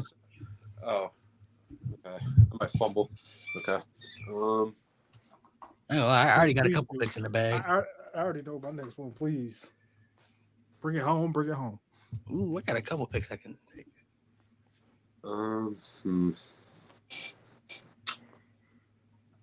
Oh, okay. Okay. Give me Taker and Sean at 26. Yeah, I'm not gonna lie. That's a good one. That was gonna be one of mine. I didn't fumble. On now. Okay, I'm literally writing it down so we don't forget. So, Karen, can you tell me your 3 real quick? I remember mine, so I ain't. Karen, Yeah, I took the triple threat at 20, and then like the main event, and then I took Sean and Taker at 26. Sean, what was your first one? It was Austin and Rock at 17. Okay. Mo, go ahead. You can say your 3. Oh, am I picking next? Yeah. Give me TLC 2 and the That's a good pick. You only get one though. So what are your 3? yeah. What are The your other 3? one, so TLC 2. That's the only pick he gets. He only gets TLC 2. Yeah, no, Yeah, I'm saying what was your 2 before this? Brett, Austin, and then HBK Taker from 25. Yeah. Yes, sir. Dang, I'm not gonna lie. I didn't think you was going. top 5. I didn't think you were gonna get TLC 2. Yes, sir. Ski. TLC 2 All is a right, good pick. so I got end of an era. End of an era. That was a good first pick. And then I picked Kurt versus Do I Sean. want to go old head with my next one? Malik, can you tell me what your 2 were? It's 2, right? Roman Cody 2, Rock versus Hogan. too. Roman. I'm thinking about Cody it, 2, Rock versus Hogan. but I'm gonna get called a Brett merchant, so I don't know. Yeah, you are. Here we go. Dang. I mean, if you pick, it's not a bad pick. So I know, bro. I know one of my picks for sure. I got to think of another one. I got one. There's many options. There's many options here. It's G-Star, right? I can't. Oh, no, it's Malik. I'm tripping. My bad. No, it's me, but I can't pick that this early. Oh, I'm dumb. I could go a little different though, but see the build. Some of the things. Ooh, you know what? Some of these I builds, might get it this early because I don't. Some of these builds weren't bad. Ooh, you know what? I'm because I don't want to risk you taking it. So I'm gonna go Punk versus Taker. I'm gonna go that Mania. That's Woo! You didn't take one of my picks. You didn't take one of my picks. Okay. What do you mean? That's arguably. There's way better. There's way better. So I'm gonna take another main event that is one of the greatest. Let me get Rock and Cena 1, WrestleMania 28. Let me get that. Let me get that. And then second one. Let me see. We got some options here. Take a Taker match, man. Right, there's like 27 of those. Yeah, no. No, Taker has a lot of good matches for sure. He got a lot of good matches.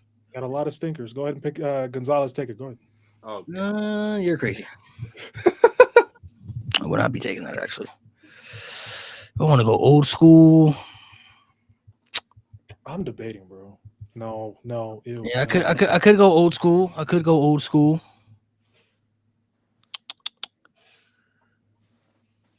Let me get. Ooh. Someone said tag team main event. Y'all better not be talking about 40. No, I think you're talking No, about it's talking about 39. 39. Yeah, please. I hope so. 40 was fire though.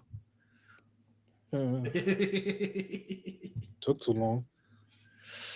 Oh man, there's options, bro. Because I think I got one pick. Well, you know what? I'm gonna take one of the best storytelling matches in WrestleMania history. Give me Shawn Michaels and Ric Flair. That's a good one. That's a good one. I'll give you that. Who's it on? It's G's. I'm typing it here for me so I don't lose it. Dang. I think I'm going to be called an old head merchant today. I'm not gonna lie. I might get called an old head if I pick this match.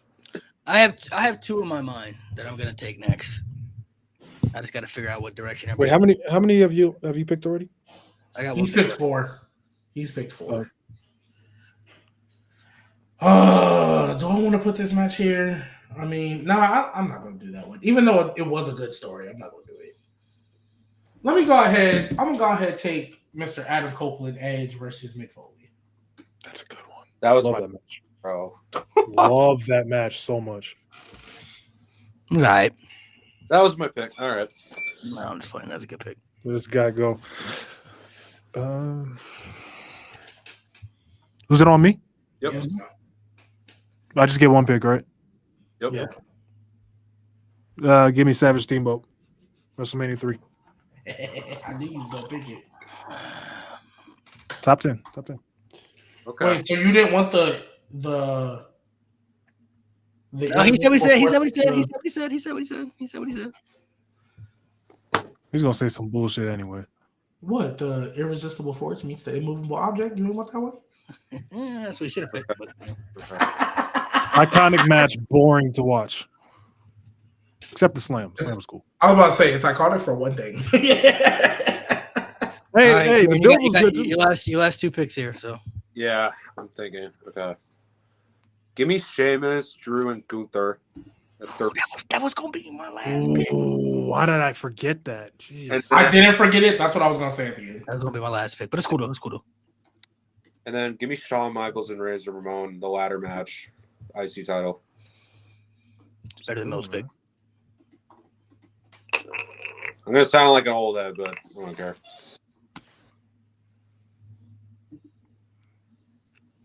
All right, Mo.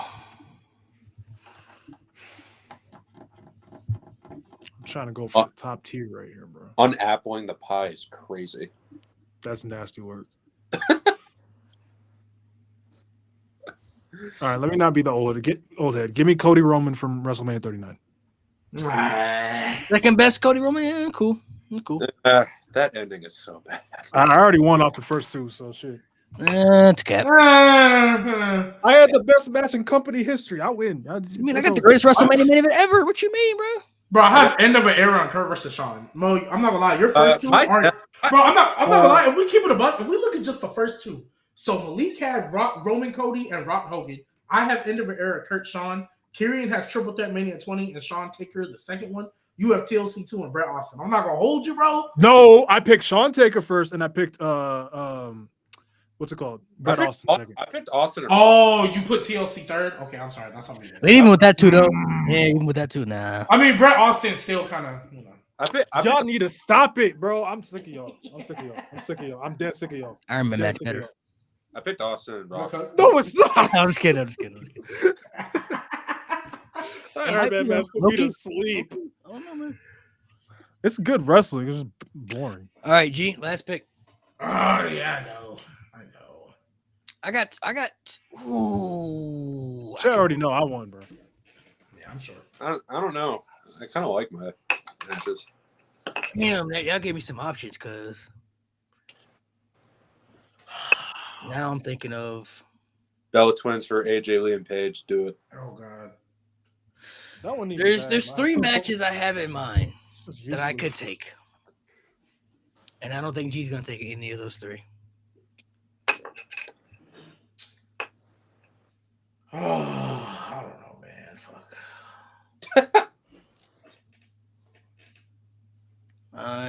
You got 2 picks left, bro. Oh, you got 1 pick left. Sorry, you got 1 pick left. Yeah, But I got 3 matches in mind that I don't think. Well, I mean, he could take one of them, but that would leave me down to 2 options, which kind of make it a little bit easier. It's because I want to be nasty with this pick because there's a lot of context to it, but it was still fucking elite. It was still elite. There's just a lot of context to it. I'm used to bread. No. I This don't was know a what great match match. you're talking about. I don't know what match you're talking about. This is a great match. Oh my god, it's just so nasty for real. He goes at Somebody said Thor the versus Boneyard match. Santino, Kane, Big Show, and Kofi. Go ahead. Wait, what? Somebody said the Boneyard match. That's what he The wants. core, bro. Go ahead. The core. The core versus Santino and them, right? I'm not gonna lie. I might do it. I might do it. I just say fuck it. Yeah, the chat don't like me anyway. I'm going with the Firefly Funhouse match. John Cena versus The Fiend. Yeah, it's like I love that match personally. Love that match. Firefly Funhouse was cool. It was It was awesome. cool. So I got 3 matches that I could choose from. Interesting. Do I want to go? I don't know, man. I could go WrestleMania. I thought about that, but nah. I could go the triple threat with Roman when he stacked everybody. Ooh, that's a good one. Oh, that's such a good match. That's an elite one. I could go Roman and Brock, the first one. That's 10th cashed in. Oh, Heist of the Century, yeah. Heist of the Century. Yeah, Kieran. Yeah. Stop disrespecting that match. Bro is moved by 4. Whoa. You disrespect? He swears 34 and 31 are the same match. He swears No, up and I down. didn't. I did not say that. There's no way. There's no way. Taker and Triple H WrestleMania 27. Yeah, that's a good one too. It's a really good. The no holds barred. Yeah, it's a really good one. It's a good one, but I thought think about that. it's a good one, but it's the worst out of the 4. That's I mean that's not even a tax for It's not a tax, but that's why I didn't pick it. because we already picked all Hogan those. Warrior too. That's Hogan Warrior is classic, bro. That's classic for me. I don't know why people hate on that match. People don't appreciate that though. Because it's Hogan. Yeah, And Warrior. It's just like people different. don't appreciate it. They're like it's old. Bianca Sasha's a good one too. That's a good one. Bianca Becky's another good one. Bianca Becky better, but hey. I agree. Yes. I'm sure Charlotte and Rhea is better than both. So. Yeah, I agree. For my last pick, let me see. I'm going to take Kali versus Kane. Go ahead. and chill out. Rock versus Eric Rowan. Oh, you said Rock versus Eric Rowan? It's crazy. Oh my god, that was a match. Oh my That was god. peak cinema, bro. 6 seconds, bro. I want to do something a little bit different too, like G, man. I want to do something a little bit different. Because I won? Yeah, go ahead. He picked the Firefly Funhouse match, so I want to be a little bit different here. I'm going to pick the first ever Money in the Bank ladder match. Oh, I just watched that That's- today, that's a bro. great I was rewatching 21. It's so good. So good. One of the greatest ladder matches ever. One of the best Money in the Bank matches ever. One of the I think best it's the best WrestleManias Money in the ever. nah, that's elite right there. That's elite right That's the there. best Money in the Bank ladder match, in my opinion. Oh, I agree. I don't Bro, remember this- what it's I so don't. many spots. I don't remember what year it was, but there was one year, like in recent memory, where I'm like, it might compete. I don't remember No, what year. 2021. 2021. I was about to say, I think it was that one. I was like, 2021 might compete with it. I was I'll like, give you there's definitely one that's gonna compete with it, but. But Oh, like the the first spots one? that are in the first Money in the Bank. All ladder right, match, so like, everybody I got like their start. 24. Everybody got their start in 5. So the 5 that I got, Look, WrestleMania. I'm sharing my screen. Just to make life easier for everybody. Fair enough. Yeet. Yeet.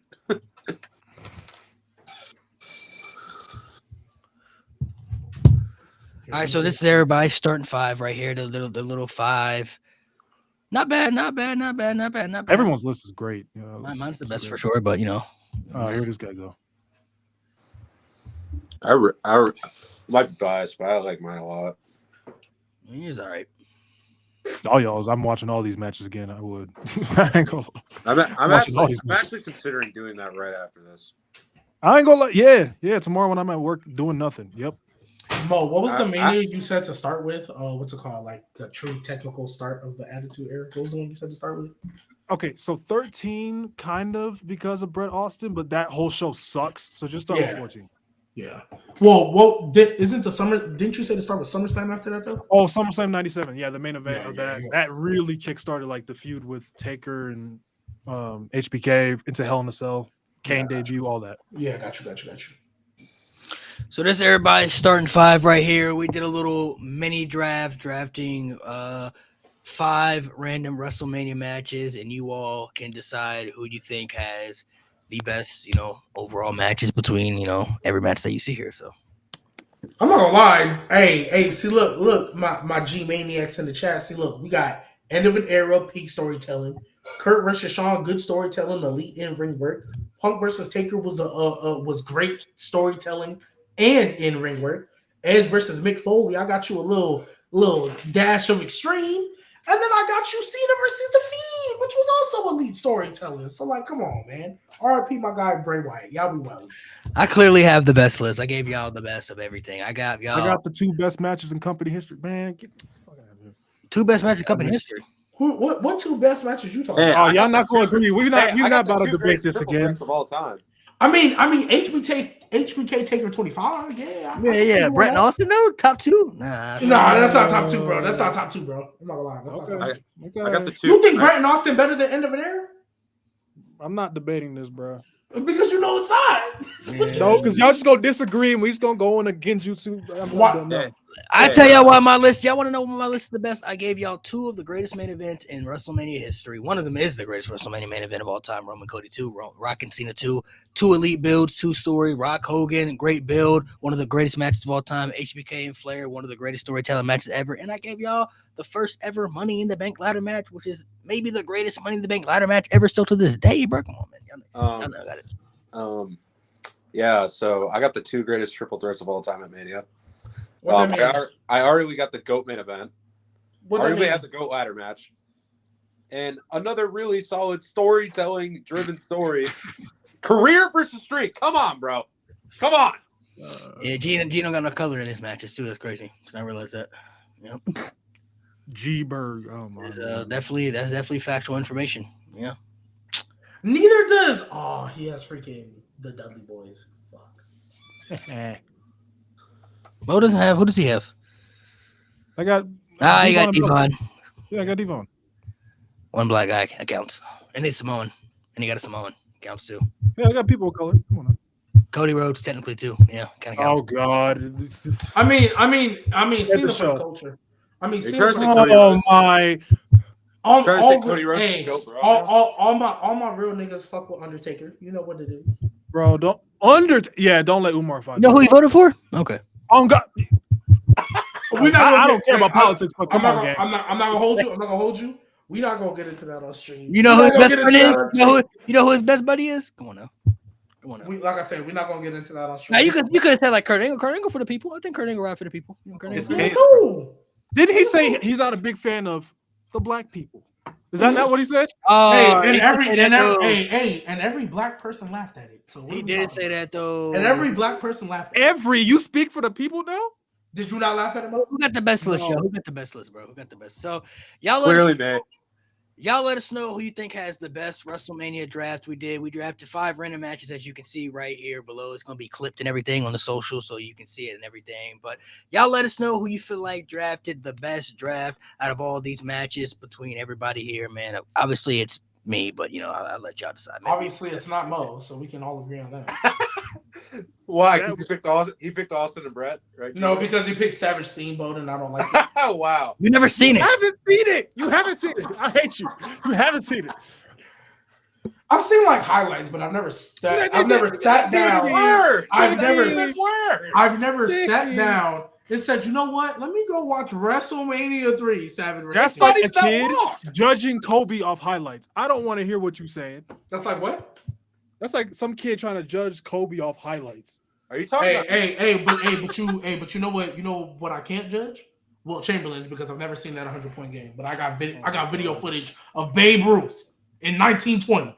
That is true. There's no video footage of Will What's a scoring loser 100? for me? Yeah, I'm sure. I don't care. Yeah, I'm sure. He's not even a person, he's bro. not top I'm a 10. dork in the worst way. Okay, James. God. I appreciate you being in the chat every week. Real Hey, love. dork is crazy. Dork in 2025. In the big 2025. Yeah, I'm sure. I thought we moved up to. I thought we Dunce is moved a up better to insult, Bucky. but we'll move on. Kieran, are you an Homo sapien? Oh hell yeah, bro! Almost the goat. Of course. He knows ball. He knows ball. He's the greatest athlete to touch this earth. The greatest human being in the history of human beings, bro. Come on, that was Omos, bro. Almost Omos. 2026 WrestleMania Who's main doing the event. Omos We're here. screen? Who's Omos the- versus LeBron, Malik. Who you taking? Versus who? Versus LeBron. Who you taking? Omos, Come on, bro. bro. Bron be lucky if he scored a bucket. Come Dude, on. LeBron would brick it. Omos. Yeah, I mean, Omos would just okay. dunk it. Come on. All right, Skip Bayless, relax. All that man gonna do is post move. Come on, bro. He ain't Yo, stopping. G baby. Hey, Mo. Oh, Mold Omos head and is Nikola crazy. Jokic, man. Moldhead is Yeah, wild. I'm sure. So far, so to end it off, what's the so far? What is the match you guys are most hyped to see for WrestleMania this year? Just Triple based on threat. Triple threat. And Cena. Cody The Cena. two No, main you gotta events. pick one. Gotta pick one. Oh, I gotta pick one. Honestly, real talk, it's the main. It's the triple threat because those Punk was my guy, Roman's my guy, and I can't stand Seth. So The triple threat is the one for me. That's the one that I'm most excited to see. geek baby. What the? Dweeb is wild too. Baby is fucking crazy. Dweeb. You got Dweeb, you got Dork, you got Buddy, Lakers and 5. We got Dunce. Here you go. Oh, snap. but I'm You know- paper. This Mania could be legit one of the best ever. What's the match you're most excited We to said that for like Just the last off 2 the, years. what we got. No, but dude, I don't know.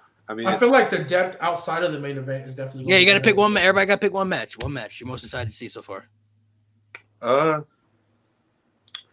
don't want to say the main event. I'll say the triple threat.